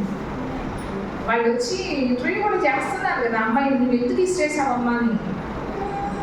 ఎవరు ఒక్కళ్ళు కూడా చూడలేదా? కొట్టగానే 3 అంతస్తులు 4 అంతస్తులు ఉంటారు వాళ్ళు, బాల్కనీలో తీసిరేసి. కొంతమంది బిడ్డల్ని చంపేసుకుంటారు, ఘోరంగా బిడ్డలు. రకరకాలండి ఈ రోజున తల్లి ప్రేమ. అందుకని ఇక్కడ ఏమన్నా అంటే వాళ్ళైనా మరుస్తారు, తల్లి అయినా మరుస్తుంది తన పిల్లలు. అంతగా ప్రేమించే తల్లి తన బిడ్డల్ని మర్చిపోతుంది ఈ రోజుల్లో. ఎందుకు మర్చిపోతుంది? క్షణికమైన సుఖం కోసం. కన్న బిడ్డలే నాకు ఆ సుఖమే కావాలని కోరుకొని బిడ్డలు వదిలేసి వెళ్ళిపోయే తల్లులు ఎంతమంది ఉన్నారు? మీరు వింటలేదేమో మరి, దేవుడికి తెలుసు. అందుకని వాళ్ళైన అలాంటి తల్లి ప్రేమ కలిగి 9 నెలలు మోసి కని పెంచి వాళ్ళు ఏం చేస్తున్నారంటే బయటకి ఇచ్చేస్తున్నారు, చంపేస్తున్నారు. ఆ మంచి ఒకసారి అక్కడెక్కడో బిల్డింగుల్లో కూడా వెనక వైపు గొయ్యి తీసి గొయ్యిలో పెట్టిందంట. అది విన్నావా? విన్నారా? అది చూడండి, తల్లి ప్రేమ, తల్లి ప్రేమ. కన్న బిడ్డల్ని నరికేంత కసాయాలు కూడా ఉన్నారు ఇప్పటి రోజుల్లో. అప్పటి రోజుల్లో కాదు, ఆ రోజుల్లో ఎప్పుడు వినలేదు. మా చిన్నప్పుడు ఎప్పుడు కూడా వినలేదండి. ఈ రోజుల్లో ఒక 7-8 సంవత్సరాల నుంచి భయంకరంగా వింటున్నాం. అందుకని అతల్య అని ఉంది కదా, అతల్య ఆవిడ దుర్మార్గంగా ప్రవర్తించడం ఏంటో నేర్పించిందట కొడుకు. ఎలా ఏం నేర్పించింది తెలుసా? వాక్యం మీకు చూపిస్తాను. నేను చెప్పిందమ్మా అలాంటి తల్లి ఉంటారా? ఉండలే అనుకుంటారేమో. దినవృత్తాంతాల గ్రంథం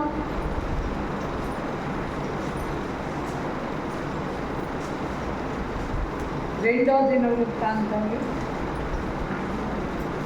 22 వచ్చాయి.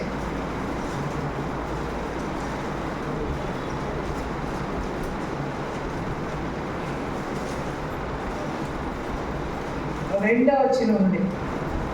అహజ్య ఏలన ఆరంభించినప్పుడు 42 ఏళ్ల వాడై యెరూషలేములో 1 సంవత్సరం ఏలెను. అతని తల్లి ఒమ్రీ కుమార్తె, ఆమె పేరు అతల్య. దుర్మార్గముగా ప్రవర్తించుటకు అతని తల్లి అతనికి నేర్పుచూ వచ్చేను కనుక. ఏమి నేర్పుతూ వచ్చింది? ఏ తల్లి అయినా అలా నేర్పిస్తుందా? ఉత్తమమైన తల్లి ఉన్నది, దుర్మార్గురాలైన తల్లి కూడా. దుర్మార్గంగా ఎలా ప్రవర్తించాలో ఎవరంట? అతడును అహాబు సంతతి వారి మార్గములందు నడిచాడంట. అహాబు సంతతి. అహాబు ఎవరు? అతను పెద్ద దుర్మార్గుడు. నాబోతు ద్రాక్ష తోట కావాలంటే నాబోతు, అయ్యా ఇది నా పిత్రార్జితము, నేను ఇది అమ్మను, నా తండ్రి మాకు ఇచ్చిన ఆస్తి, నేను అమ్మను అంటే వెళ్ళి ఏం చేశాడు? బొమ్మము ఇది దాంట్లో ఉంటుంది, అలక భూమి పాన్ పెట్టాడు. ఆడళ్ళు అలవటం చూసాడు కానీ మగాళ్ళు అలవటం లేదు. ఆడవాళ్ళు ఏం చేస్తారు? మాట్లాడితే అలుగుతాం కదా, మాట్లాడితే అలుగుతాం. ఇక్కడ అహాబే బొంగమూతి పెట్టుకోనంట రూమ్లోకి వెళ్ళి పడుకున్నాడంట విశాలంగా. అలక ఊరి పడుకున్నాడంట. భార్య వచ్చేమంటుంది, నువ్వు రాజు కావా అని చెప్పి ఏం చేసింది? దుర్మార్గంగా ప్రవర్తించడం కొడుకు ఎట్లా నేర్పించిందో అలాగనే అంటే ఆ కుటుంబంలో నుంచి వచ్చినాడేనమాట అతల్య. యెజబెల్ ఏం చేసింది భర్తని? నువ్వు ఉండు, నీకు చేతకాడితే నేను చేసి చూపిస్తాను చెప్పి అబద్ధముగా ఒక తాకీదు రాసి అతడు దేవుడిని దూషించాడు అని చెప్పి రాళ్లతో కొట్టి చంపమని చెప్పి పంపిస్తుంది. నాబోతుని పాపం అక్కడ రాళ్లతో కొట్టి చంపేస్తాడు ఒక పొలం కోసం. ఎంత వాడికి ఉన్న చాలేదు మహావుకి. ఆ సంతతి నడిచిన ఆహాబు సంతతి వారి మార్గములందు నడిచాడంట. అలా నేర్పించింది అతల్య. ఆహాబు సంతతి ఎలా నడుస్తుందో అలాగూ నడిపించింది, అలాగూ నేర్పించింది తల్లి. కొంతమంది తల్లులు ఉంటారండి,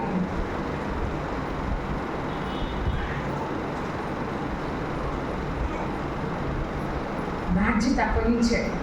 తల్లిగా నీ బాధ్యతను నెరవేర్చు. చిన్నప్పటి నుంచి వాళ్ళని భయభక్తులు కలిగి వాళ్ళ ప్రార్థన కానీ వాక్యం కానీ ఈ రోజున బిడ్డలు చెడిపోతున్నారు, బిడ్డలు దేవుని సన్నిధికి రాలేకపోతున్నారు అంటే బాల్యం నుండి మనం వాళ్ళకి నేర్పించలేకపోయాం కాబట్టి ఈ రోజున వాళ్ళు రాలేకపోతున్నారు.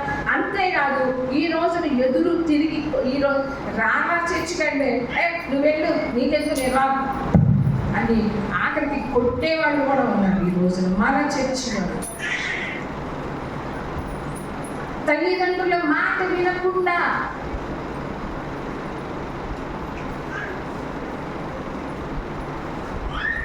తల్లులుగా మనం ఏం నేర్పిస్తున్నాం? అతల్యలాగా దుర్మార్గంగా ప్రవర్తించడం నేర్పిస్తున్నామా? వాళ్ళని పట్టించుకోకుండా వాళ్ళు ఎలా చదువుతున్నారు, వాళ్ళ ప్రవర్తన ఏంటి?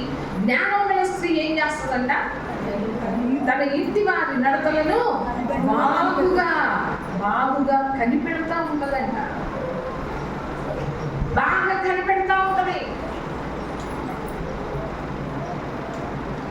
కానీ హాస్టల్లో కొంచెం చెప్పటం బాధే కానీ తప్పదు. హాస్టల్లో జాయిన్ చేయాలి అంటే కొంచెం కష్టం. ఎందుకంటే తల్లిదండ్రులకి బిడ్డలకు మధ్య ఉన్న ఆ రిలేషన్లో ఎవరితో రిలేషన్ మొదలవుతుంది? వాళ్ళకి ఎన్ని సంవత్సరాలు వాళ్ళకి పెళ్ళి అంటే చదువులు అయిపోయే వరకు వాళ్ళ రిలేషన్షిప్ ఎవరితో చేస్తారు? వాళ్ళ రిలేషన్ ఎవరితో అక్కడ ఉన్నాడు. తగ్గిపోతాం తల్లిదండ్రులతో ఆ రిలేషన్షిప్ తగ్గిపోతాం, భక్తి తగ్గిపోతూ ఉంటాం. ఇంట్లో భక్తి పరులైన తల్లిదండ్రులు కనుక ఉంటే వాళ్ళని భక్తి నేర్పిస్తూ వాళ్ళకి ఎలా నేర్చుకోవాలో, ఆ స్త్రీ ఎలా తన ఇంటి వారి నడతలను బాగుగా కనిపెడుతుందంట. ఇంట్లో లేకపోతే ఎలా కనిపెడతాం? మనం పెద్దవాళ్ళ మనకి సమాసం లేకపోతే, వాక్యం లేకపోతే, ప్రార్థన లేకపోతే తప్పకుండా తప్పిపోతాం. అలాంటిది చిన్న వయసు పిల్లలు, వాళ్ళు ఎటు తిప్పితే అటు తిరిగే వయసు వాళ్ళది. అట్లా జాయిన్ చేసినప్పుడు అక్కడ రకరకాల వాళ్ళు ఉంటారు, రకరకాల ప్రవర్తన కలిగిన వాళ్ళు ఉంటారు. ఒక పిల్ల ఒక అబద్ధాలు చెప్పే రకం ఉంటారు, ఒకళ్ళేమో ఎప్పుడు గొడవలు పెట్టే రకాలు ఉంటారు. అంటే రకరకాల స్వభావాలు కలిగిన వాళ్ళు ఉంటారు. అంటే నేను చెప్పేది చిన్నపిల్లలుగా ఉంటే ఏమి నేర్చుకోగలుగుతాం? ఇప్పుడు మనమే ఒక నెల రోజులు దేవుని సన్నిధికి దూరంగా ఉంటే ఏమవుతుంది? తప్పిపోతుంది. అలాంటిది చిన్న బిడ్డలు ఏం చేయాలి అంటే తల్లిదండ్రులుగా బాధ్యత.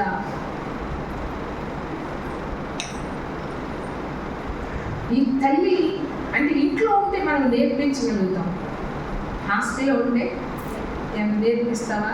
వాళ్ళు ఏంటి, వాళ్ళ భక్తి ఏంటి, వాళ్ళ ప్రార్థన, వాళ్ళ వాక్యం ఏంటి మనం నేర్పించలేదు. ఎప్పుడో సెలవులకు వస్తారు, 10 రోజులు ఉంటారు, వెళ్ళిపోతారు అంతే. ఒక క్రమం నేర్చుకుంటారేమో, ఉదయం లేవటం అలా క్రమం ఏమైనా నేర్చుకుంటారేమో కానీ భక్తి నేర్చుకోలేదు. ఏదన్నా మంచి ఏదైనా క్రిస్టియన్ హాస్టల్స్ అయితే ఏమో నాకు తెలియదు కానీ ఒకసారి ఇక్కడ నాగోల్ అనుకుంటా, నాగోల్ దగ్గర ఒకసారి అప్పుడు ఇప్పుడు కాదే ఎప్పుడో ఒక ఇంటికి వెళ్తే వాళ్ళ పిల్లలు ఇద్దరు వాళ్ళు తల్లిదండ్రులు బాగా సంపాదించి అంటే పెద్ద ఉద్యోగాలు, వాళ్ళకి ఆస్తి కూడా బాగుంది, సొంత ఇల్లు అక్కడ. అయితే వాళ్ళిద్దరు పిల్లలు అమెరికాలో ఉంటారు. అయితే ఇప్పుడు అమెరికాలో వీళ్ళు ఏం చేశారంటే మా పిల్లలు అందరికంటే ఫస్ట్ ర్యాంకులు రావాలని చైతన్యాలు నారాయణలో పెట్టి బాగా చదివించారు, హాస్టల్లో పెట్టి చిన్నప్పటి నుంచి హాస్టల్లో పెట్టి చదివిస్తే బాగా చదువుకున్నారు. వాళ్ళు కోరుకున్నట్టుగానే మంచి ర్యాంకులు వచ్చినాయి, బాగా చదువుకున్నారు, అమెరికా వెళ్ళిపోయారు, బోర్డంగా సంపాదించారు. ఈ రోజున తల్లిదండ్రులు చూడటానికి రాదు. అయితే ఇప్పుడేమంటున్నారు, వాళ్ళు హాస్టల్ పడేస్తాను. ఎక్కడ ఎవరిని అన్నారట. అదేంట్రా ఎంత కష్టపడి మిమ్మల్ని చదివించాను.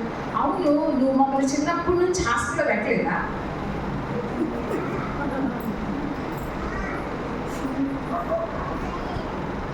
నువ్వు మమ్మల్ని నీ దగ్గర ఏమైనా పెట్టుకున్నావా? ఇది ఆధారం చేసుకొని ఎవరు నాకు ఆ మాట అనేది మీరు తల్లిదండ్రులని నేను చెప్పాను ఆ అన్న మాట. ఆయన పిల్లలు అడిగారంట, చిన్నప్పటి నుంచి మమ్మల్ని హాస్టల్లో పెట్టి చదివించావు కదా, ఇప్పుడు మీరుంటారు ఏమైంది? రేపు అదేమంటారు. ఒక సహోదరిని వాళ్ళ పిల్లలు అడిగారంట, మరే నేను ఇంత కష్టపడి చదివించాను కదా అని అంటే వాళ్ళు ఏమన్నారు తెలుసా? మొన్న ఈ మధ్యనే నువ్వేనా చదివించింది, నువ్వేనా చదివించింది, అందరూ చదివించు కదా. దాన్ని అంటారు కదా, పొడ్డు చేయడానికి తెప్పద చేసే రకాలని అవసరం. ఇప్పుడు చదువుకున్నారు, వాళ్ళ చదువు వాళ్ళ చేతిలో ఉంది, మేము ఎక్కడైనా బతకగలం అని ఉంది. కాబట్టి ఈ రోజు ఏమంటున్నారు, నువ్వేనా చదివించేది. మరి ఆ రోజు చదివించకపోతే ఈరోజు నీ గతి ఏంటి? ఏంటి నీ గతి ఏంటి? ఏ కళ్ళకు కనపడలేదా? చిన్నప్పటి నుంచి నీ తల్లి ఎంత కష్టపడి ఇళ్లలో పాచి పనులు చేస్తూ పగలు రాత్రి కష్టపడి నేను పెంచి పెద్ద చేసి నా బిడ్డలు మంచిగా చదువుకోవాలి, మంచి పొజిషన్లో ఉండాలి అని చెప్పి చదువు చెప్పిస్తే ఈరోజు ఏమన్నారు, ఒక్క మాటలో తీసేస్తున్నారు. నువ్వేనా కన్నది, నువ్వేనా చదివించింది? వాళ్ళు అసలు పిల్లలే కాదు నా దృష్టిలో. వాళ్ళ కష్టమేంటో చూడకుండా, వాళ్ళు పడిన కష్టం గురించి ఆలోచించకుండా ఏమన్నారు, నువ్వేనా చదివించింది? ఓకే, తండ్రిగా బాధ్యత కాబట్టి చదివించారు, ఓకే. మరి పిల్లలుగా మీ బాధ్యత అది కూడా అంతే కదా. తల్లి ప్రేమ అంటే ఇప్పటి రోజుల్లో కొంతమంది ఉంటారు, ఆ రకాల గురించి నేను మాట్లాడుతున్నాను. బాధ్యత కలిగి తల్లిదండ్రులుగా మన పిల్లల్ని ఎలా పెంచాలి, వాళ్ళ భక్తి మార్గంలో ఎలా నడిపించాలి, ఉత్తమమైన తల్లిగా ఉంటున్నావా? నీ కుటుంబాన్ని నువ్వు రక్షించుకుంటున్నావా? చదువు లేకపోయినా పర్లేదు, నువ్వు భక్తి నేర్పిస్తే పరలోకి వెళ్తారు.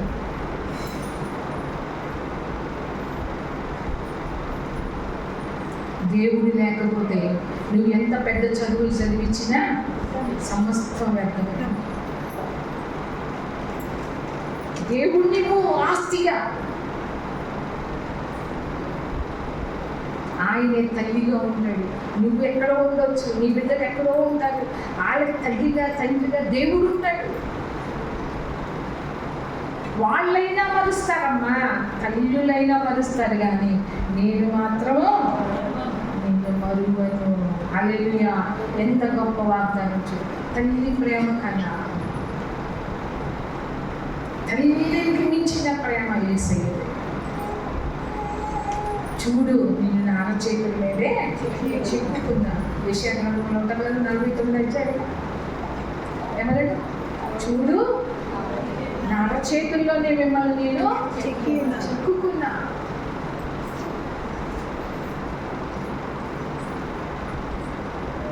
ఒక తల్లి బిడ్డల కంది ఆ నిద్రపోయేటప్పుడంట పక్కకు ఒరిగిందంట. ఆ నిద్రలో ఫస్ట్ బిడ్డ కదా, ఆ బిడ్డ మీద పడింది, చచ్చిపోయింది.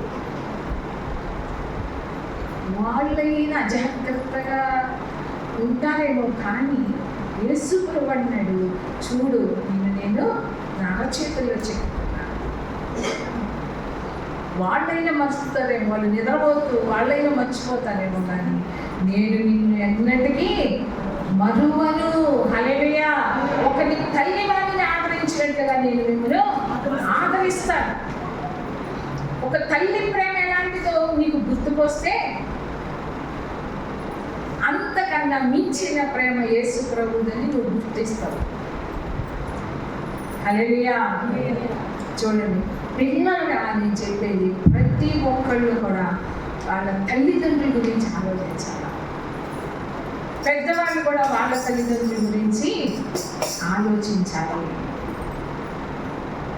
రిస్పా చూడండి ఎంత భయంకరం అంటే, తిండి లేదు, మన నీళ్లు కూడా ఉన్నాయో లేవు అవన్నీ మనకి తెలియదు, కానీ అన్ని నెలలు మనకి కాపలాగా నా బిడ్డలు నాకు చనిపోయినా సరే నా బిడ్డల మీద ఒక పక్షి వాడటానికి కూడా వీలు,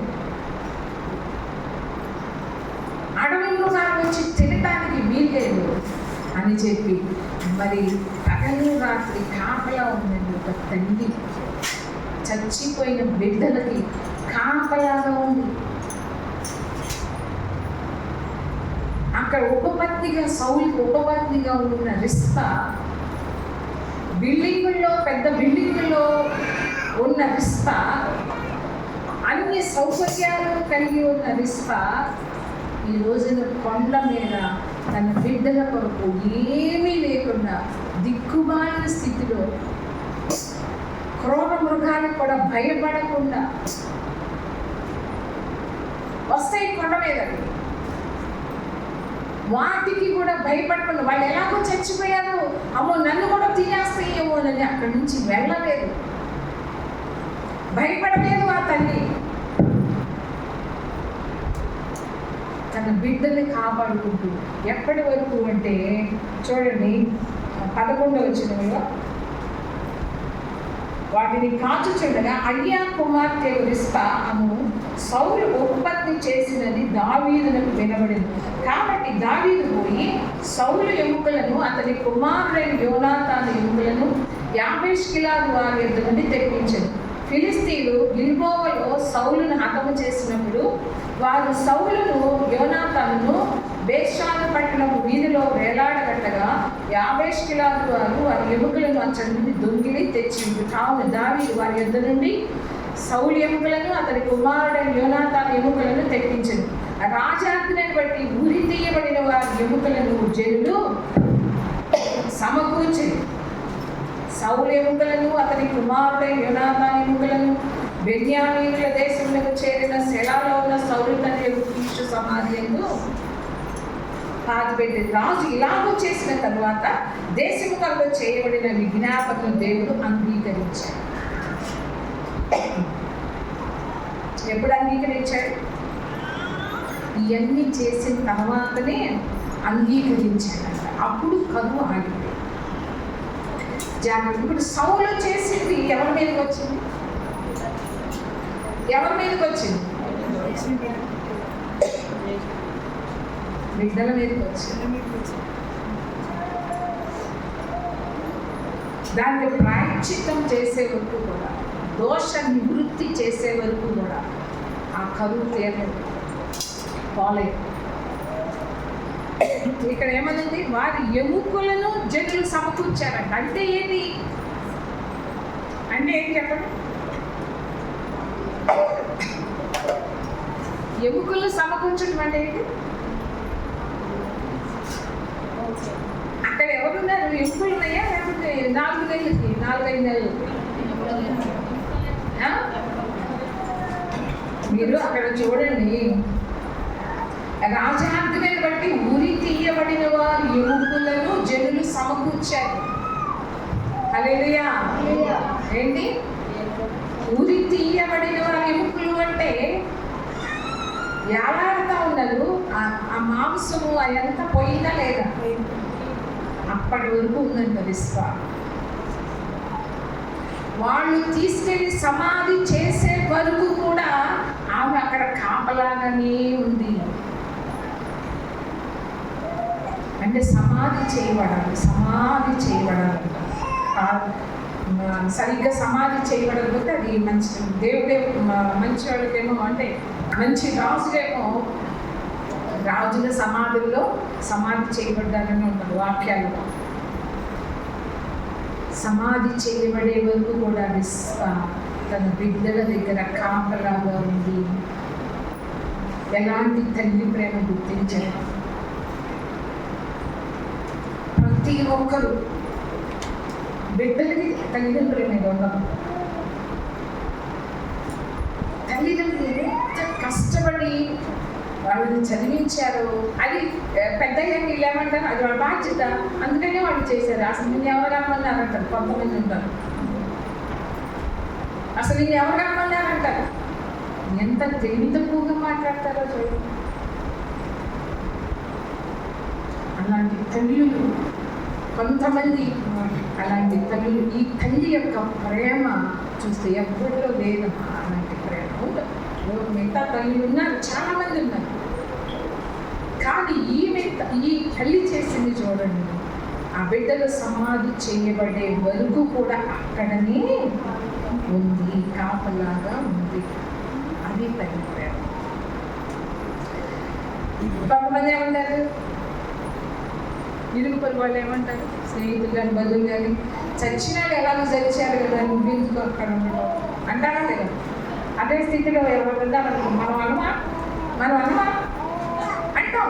చచ్చిపోయారు, ఎలాగో చచ్చిపోయారు, నువ్వెందుకు అక్కడికి అక్కడ ఉండటం. ఆ రోజులు కూడా ఎంతో మంది అన్ని ఉండొచ్చు.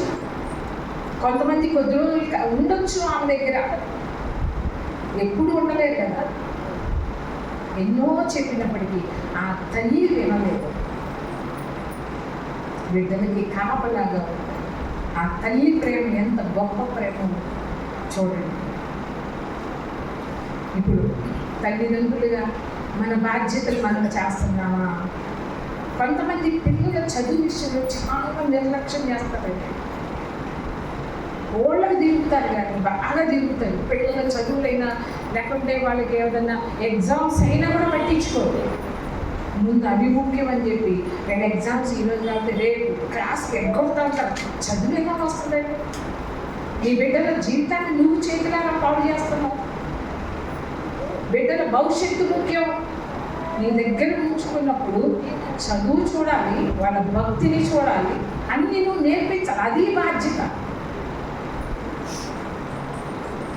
ఈ రోజున బాధ్యత కలిగి తల్లిదండ్రులుగా ఎంతమంది తమ బిడ్డలకి నేర్పిస్తున్నారు?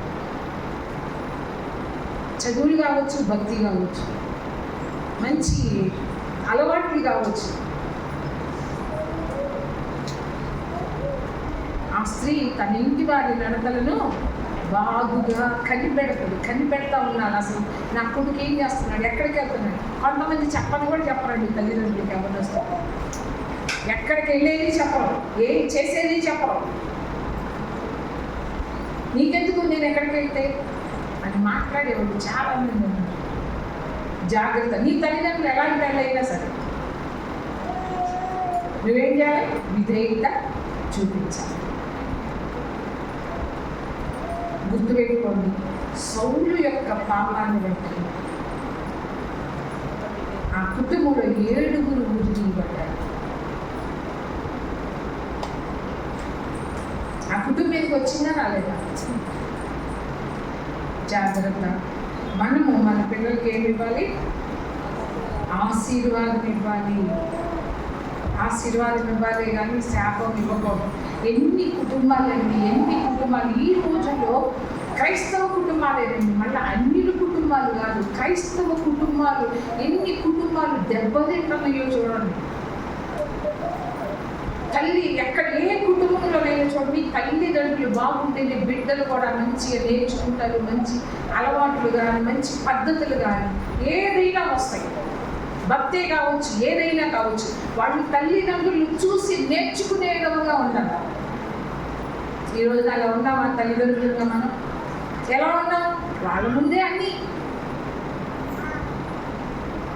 నేను ఒక్కటి చెప్పగలుగుతా, నీ మీద గౌరవం ఎలా వస్తుంది?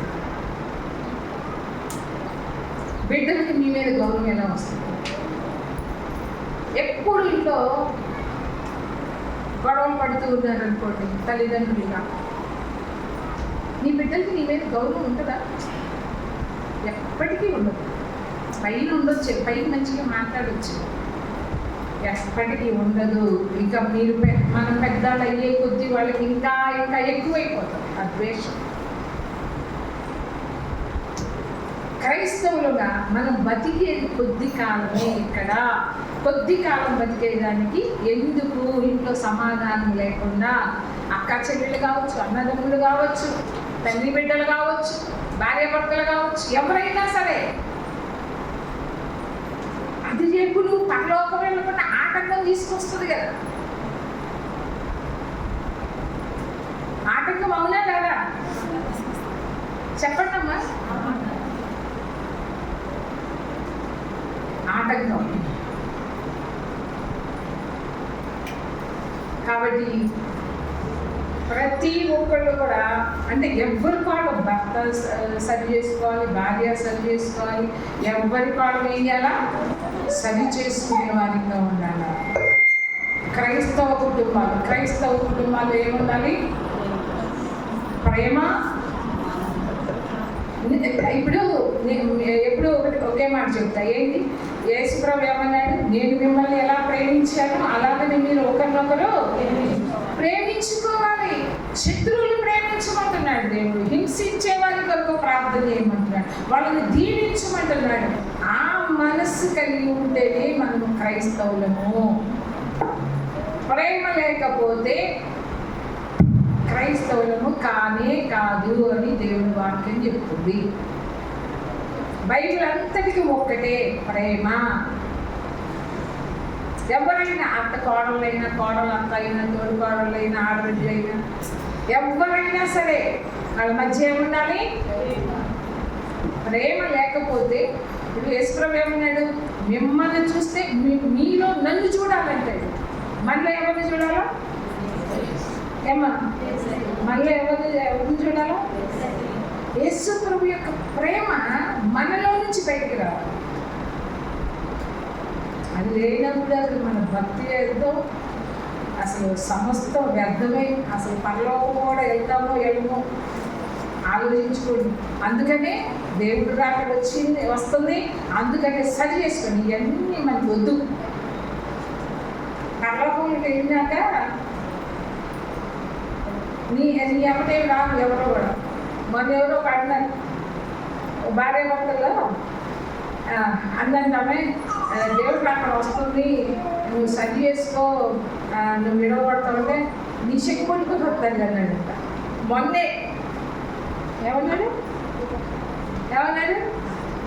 ఇదేమో సినిమానా చెక్కు పట్టుకున్నాడు. చెక్కు పట్టుకున్నాక అవుతా అసలు తెలుసా? ఆ దేవుడు అక్కడ ఎప్పుడో తెలుసా చెంగు పట్టుకొని రెడీగా ఉండటానికి?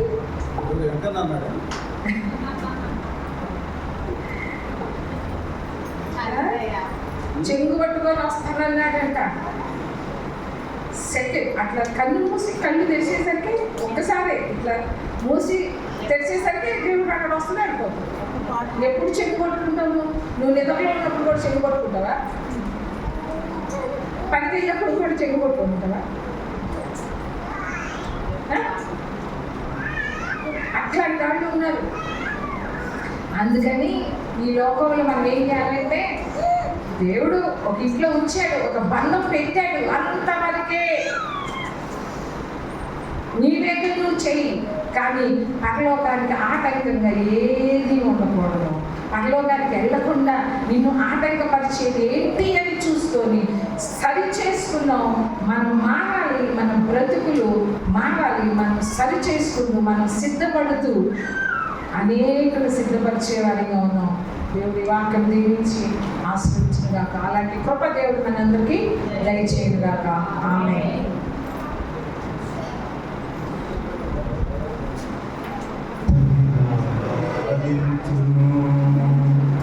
సంగిలా ప్రేమించు సంగిలా వారించును సంగిలా ప్రేమించు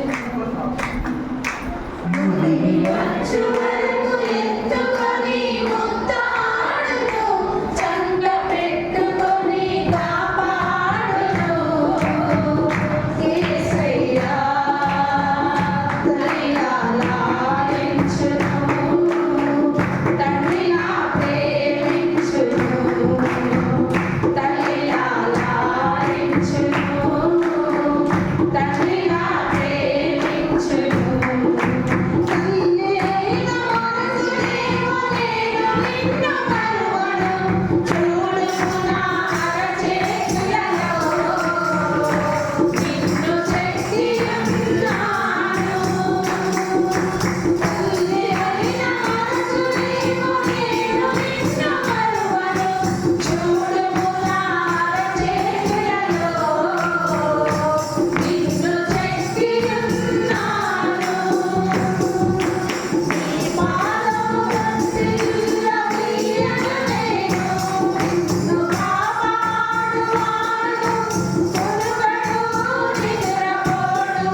పిల్లలుగా యవ్వనస్తులు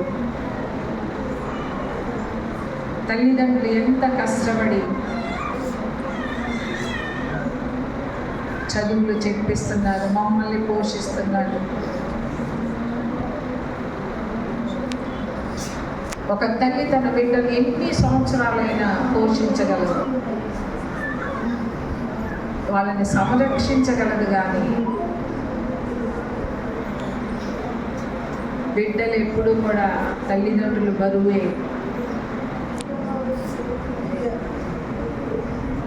కొద్ది రోజులు వాళ్ళని చూసుకోలేము.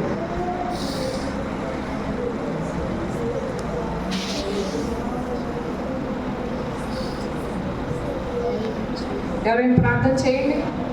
ఆ రోజున మొరపెట్టే ప్రార్థనకు వచ్చారు. అదే రోజు అమ్మగారు ఎక్కడుంది? అమెరికాలో ఉంది. అదే రోజు మనం అందరం మొరపెట్టి ప్రార్థన చేస్తే దేవుడు మన ప్రార్థన అప్పుడే దేవుడి దగ్గరికి వెళ్ళిపోయింది. అవునా? అట్లా ఎవరంటే దేవుణ్ణి సంతోషపెట్టే విధముగా, దేవుని సంతోషపెట్టే విధంగా మనం ఉన్నట్టయితే మన ప్రార్థన దేవుని దగ్గరికి వెళ్తుంది. అదే కదా ఎబ్బేజు ప్రార్థన పెట్టింది, మనం మొరపెట్టే ప్రార్థన పెట్టింది. ఎబ్బేజు ఎలా ప్రార్థన చేశాడు? ఇజ్రాయేలు దేవుని గురించి మొరపెట్టి, నువ్వు నన్ను నిశ్చయంగా ఆశ్రయించి నా సరిహద్దులు విశాలపరిచి నీ చేయి నాకు తోడుకుండా దయచేసి ఏ కీడు రాకుండా తప్పించు అని ప్రార్థన చేస్తే ఎబ్బేజు మనవి చేసిన దాన్ని దయచేసాడంట. హల్లెలూయా. 4 రకాలు ఇచ్చాడు. అయితే అన్ని అస్త్రాలు ఇచ్చాడు. అయితే మనం ప్రార్థన చేసాం కదా ఆ రోజున 2010వ సంవత్సరం. మళ్ళీ రేపు అమ్మగారు అమెరికా వెళ్ళిపోతుంది. ఈసారి మళ్ళీ ఒక మిరాకిల్ చేయాలి మనం.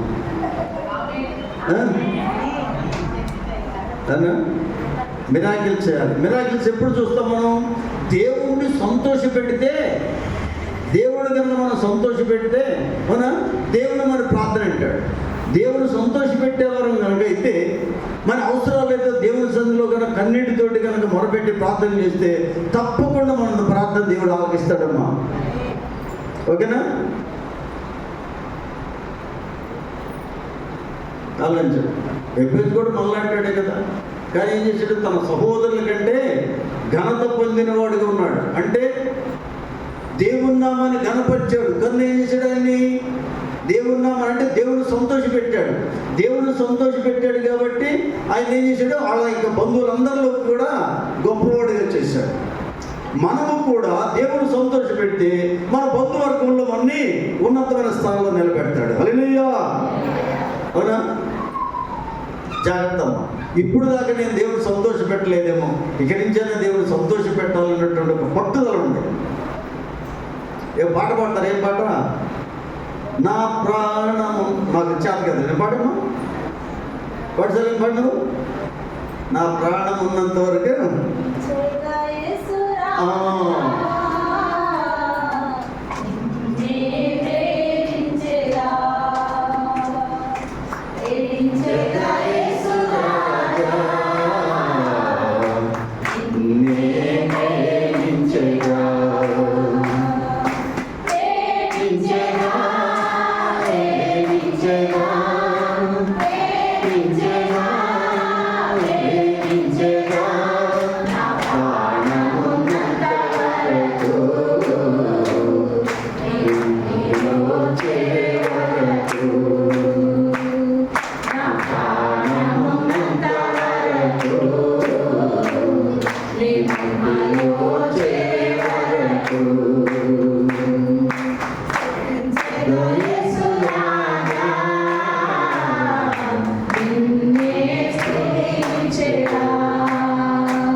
అబద్ధాలు పాడుతున్నారయ్యా.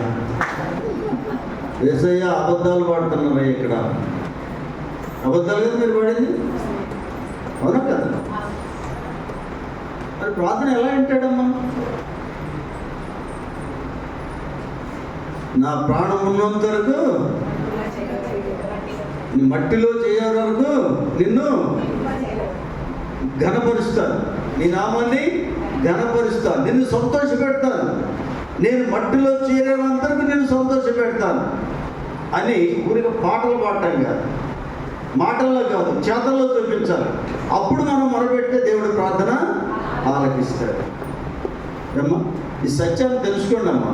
ఇప్పుడు ఆయన ఎబ్బేజు ప్రార్థన చేసి 4 రకాలుగా, అంటే సహోదరుల కంటే కూడా గొప్పవాడిగా చేశాడు. ఎందుకంటే దేవుణ్ణి సంతోషపెట్టాడు కాబట్టి. ఆయన మొరపెట్టి ప్రార్థన చేస్తే అన్ని రకాలుగా ఆశీర్వదించాడు. ఆ రోజు ఎందుకో కానీ ఇక్కడ ఒక ఆయన వచ్చేసి వాక్యం చెప్పాడు. ఒక ఆయన మనం ఎప్పుడో 15 ఏళ్ల క్రితం ఒకసారి ప్రార్థన చేస్తే ఒక ఆయన వచ్చి, ఆ ఎబ్బేజు గురించి నాకు తెలియదు, ఆయన చదువుకున్నాడు కావాలా ఎబ్బేజు గురించి చెప్తున్నాడు. ఎబ్బేజు గురించి ఒక్కసారి ఉంది, ఎక్కువసార్లు కూడా లేదు, ఒక్కసారే ఉంది. మరి అలాంటిది దేవుడు ఏం చేశాడు? దేవుడు ప్రేరేపణ ఇచ్చాడు. ఎబ్బేజు ప్రార్థనని, మొరపెట్టే ప్రార్థన ప్రేరేపణ ఇచ్చాడు. ఆ ప్రేరేపణ ఏమైంది? ఉదయంలోకి వెళ్ళిపోయింది. మనం మొరపెట్టాము, అందరం కలిసి మొరపెట్టాము. మొరపెట్టంగా ఏం చేశాడు? దేవుడు సరిహద్దుల్ని విశాలపరిచాడు. హల్లెలూయా. అవునా? ధన వెళ్ళిపోయింది. ఎమ్మటే ఇమ్మీడియట్గా వెళ్ళిపోయిందమ్మా. ఆ రోజున వచ్చింది, పోయింది, చూసి రాంది, చూసి వచ్చాను, అయిపోయింది. నందనం అయిపోయింది. అవునా? అట్లా 1 by 1 4 చోట్లకి దేవుడు విస్తరణ చేశాడు. అవునా? అలాని కాదు, కానీ నా ఆలోచన ఏంటంటే అమ్మా, నేను కోరుకుంది ఏంటంటే పేదలు దీనుడైన వారి మధ్యన సువార్తని ప్రకటించాలని కోరుకున్నాను. ఏది దాదాపుగా 23 సంవత్సరాల నాటి సంగతి అది. మరి దేవుడు ఇచ్చాడు, అదే ఇచ్చాడు. కానీ ఈ పరిచర్య, ఈ పేద బిడ్డల పరిచర్య లక్షలాది మందికి ఆశీర్వాదకరంగా ఉండాలి. అది నా యొక్క ఆశయం. నా ఆశయం ఏంటి? లక్షలాది మంది పేద బిడ్డలకు ఆశ్చర్యంగా ఉండాలి. అవునా? ఆశ్చర్యంగా ఉండాలి. మా చర్చిలోకి ఇంతకు ముందు ఒక అబ్బాయి 3rd క్లాస్ చదివే అబ్బాయి, ఈ రోజున వాడికి ₹1,00,000 జీతం. ఈ పిల్లలే. ఒక అబ్బాయి ఇక్కడ వచ్చి కూర్చున్నాడు, 8,000 జీతం. ఈ రోజున అతనికి 2 లక్షలు జీతం నెలకి. ఏమ్మా, ఇప్పుడు అందరు కొంతమంది అప్పుడేంటి 2వ తరగతి 3వ తరగతి చదివి ఈ రోజు బీటెక్ చదివారు, జాబుల్లో చేరారు. అమ్మాయిలు చేరారు, అబ్బాయిలు చేరారు. అలాగే డిగ్రీలు పూర్తి చేస్తున్నారు. కొంతమంది ఇంకా బీటెక్లు పూర్తి చేస్తున్నారు. ఆ తర్వాత ఇంకా మన 10th రాసి పాస్ అయ్యారు, అందరూ పాస్ అయ్యారు. అవునా? దేవుడు ఆలకిస్తున్నాడమ్మా. మీ బిడ్డల మొత్తాన్ని దేవుడు ఉన్నతమైన శిఖరాలు ఎక్కిస్తాడమ్మా.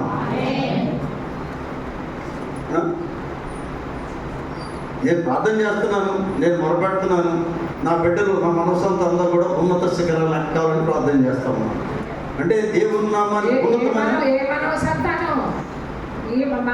సొంత మనోసంతానం కాదు. నా మనవాళ్ళు చూడటానికి ఆహ్వానం నేను పోవటం లేదు కదమ్మా. నా మనవాళ్ళు ఇక్కడ ఉన్నారు. నా మనవాళ్ళు 5 ఇక్కడ ఎంతమంది ఉన్నారు? 100 మంది ఉన్నారు నాకు. అంతే కదా? ఈ మనవాళ్ళు డెవలప్ కావాలి మనం. అదవుతుందా? ఆ స్థాయికి ఎదగాలి. ప్రతి ఒక్క కుటుంబంలో ప్రతి ఒక్క బిడ్డ చదువుకొని ఉన్నత స్థానాలకు ఎక్కాలో, దేవుని నామాన్ని గణపరచాలా. మీరు గణపరచాలని బట్టి అనేక మందికి ఆశీర్వాదకరంగా ఉండదు సంఘం. ఓకేనమ్మా? అది బిడ్డల్ని ఏమాత్రం నిర్లక్ష్య పెట్టకుండా బిడ్డలను చక్కగా చదివించండి, భక్తులు పెంచండి, దేవుని కృపాత్రులుగా చేయండి. ఓకేనా? అందరూ అదే మనం ప్రతి శనివారం 2వ శనివారం సహవాసానికి ముందు మొరపెట్టే ప్రార్థన పెడుతున్నాను కదా. మొరపెట్టే ప్రార్థన పెట్టండి. ఆ రోజు 70 మంది వచ్చారు. ఈ రోజు వందలాది మందికి మన సంఘం విస్తరించింది. కానీ నిన్న చర్చికి వచ్చింది ఎంతమంది తెలుసా? చాలా తక్కువ మంది వచ్చారు. నందనంలో పెడుతున్నాం కదా, అక్కడ అన్నిటికీ అనుకూలంగా ఉంటుందని. భక్తి ఎక్కువైందమ్మా. నెలకు ఒక్కసారి జరిగే ఆరాధనకి మొరపెట్టే ప్రార్థన అనేది నెలకు ఒక్కసారి ఆలోచన చేయండి. నెక్స్ట్ వచ్చే సహవాసానికి ముందు రోజు అక్కడ జరుగుతుంది కదా. శుక్రవారం జరుగుతుంది అక్కడే, శనివారం జరుగుతుంది, ఆదివారం 3 ఉంటుంది కదా అక్కడ. వచ్చే వారంలో, వచ్చే నెలలో ఇంకా బాప్తిసాలు తీసుకుని ఇందాక లేకపోతే ఇంకొక 5-6 ఉన్నారు బాప్తిసాలు తీసుకున్నాడు. అందరు తీసుకున్నారు. ఈ రోజున అమ్మాయిలు మన తెల్లదేవరపల్లి నుంచి మరియు వాళ్ళ పిల్లలు 2 తీసుకొని వచ్చింది. వాళ్ళకి మన కర్మనగట్ల అమ్మాయి శివ వాళ్ళ చెల్లెలు రత్న కుమారి, ఆ అమ్మాయి 3 కూడా ఇందాక బాప్తిసం ఇచ్చుకొని జరిగింది. తెలియదు కదా. తెల్లదేవరపల్లి నిలబడరంట. ఒకసారి నిలబడి చూస్తాను. మీకు ఎవరికి కొంతమంది చూసారేమో తెల్లదేవరపల్లి వచ్చిన వాళ్ళు చూస్తారు. వెంకటయ్య గారు అమ్మాయి ఎస్తేర్ ఉంది కదా, ఎస్తేర్ వాళ్ళ అన్నయ్య గారి పిల్లలు. 2 అన్నయ్య వదిన, 2వ వదిన వాళ్ళ పిల్లలు అన్నమాట. వీళ్ళే అక్కడ సంఘంలో సంఘంలో ఎవరు వచ్చి వాళ్ళే. ఇప్పుడు వాళ్ళిద్దరేమో, ఇప్పుడు ఒక అమ్మాయి, పెద్ద అమ్మాయి ఆల్రెడీ పాలిటెక్నిక్ వెళ్ళిపోయింది. 2వ అమ్మాయి ఇప్పుడు కూడా మళ్ళీ 10th అయిపోయింది. మన మంచి మార్కులు పాస్ అయింది. ఇయర్ 3 వచ్చింది మా అమ్మాయికి వచ్చేసింది. ఆ అమ్మాయి కూడా నెక్స్ట్ గవర్నమెంట్ స్కూల్లో చదివిన గవర్నమెంట్ స్కూల్లో మంచి మార్క్స్ వస్తాయి, బాగా చదివిస్తున్నారు మంచిగా. పిల్లలు చదువుల్లో వెనకబడినటువంటి వాళ్ళు తర్వాత బాధపడతారు. ఎవరు కూడా పిల్లల చదువు విషయంలో మాత్రం ఏమాత్రం నిర్లక్ష్యం చేయరు. ఆ పిల్లలు వాళ్ళ కోసం ప్రార్థన చేయండి. అందరి కొరకు చేయండి. ఎవరు చదువు ఓకే, ప్రార్థన చేసుకుందాం. బాగా కన్నీరు కార్చాలమ్మా, తొందరపడుతున్నారు కొంతమంది. ఇంకా ఇష్టానుసారంగానే మాట్లాడుతూ ఉన్నారు. కన్నీరు కార్చండి. అన్ని తప్పిదాలని ఒప్పుకోవాలి. నోటి మాటల ముగింపు ప్రార్థన ఉందమ్మా. ముగింపు ప్రార్థన ఉంది, ప్రార్థన చేస్తున్నాం. సకల ఆశీర్వాదాలకు కారణభూతుడైనటువంటి మా పరలోకపు తండ్రి, నీ పాదాలకు వందనాలు చెల్లిస్తున్నాను ప్రభా. నీ దాసుడయ్యా, నీ పాదాలు పట్టుకుని వేడుకొచ్చున్నాను ప్రభా. అయ్యా కనికరించు నాయన, కృప చూపు నాయన, దయ చూపు నాయన. ఎందు నిమిత్తం అయితే ప్రభా నీ దాసుడిని దాసురాలని ప్రభా ఈ యొక్క సిగరెట్ని కాళ్ళని పేద బిడ్డలు నడిపించావు ప్రభా. నీ చిత్తము నెరవేరాలి ప్రభా, నీ నామము ఘనపరచబడాలి ప్రభా. అయ్యా కనికరించు నాయన, నీ దాసుని దాటిపోవద్దు ప్రభా, నీ దాసుని దాటిపోవద్దు నాయన. ఇదిగో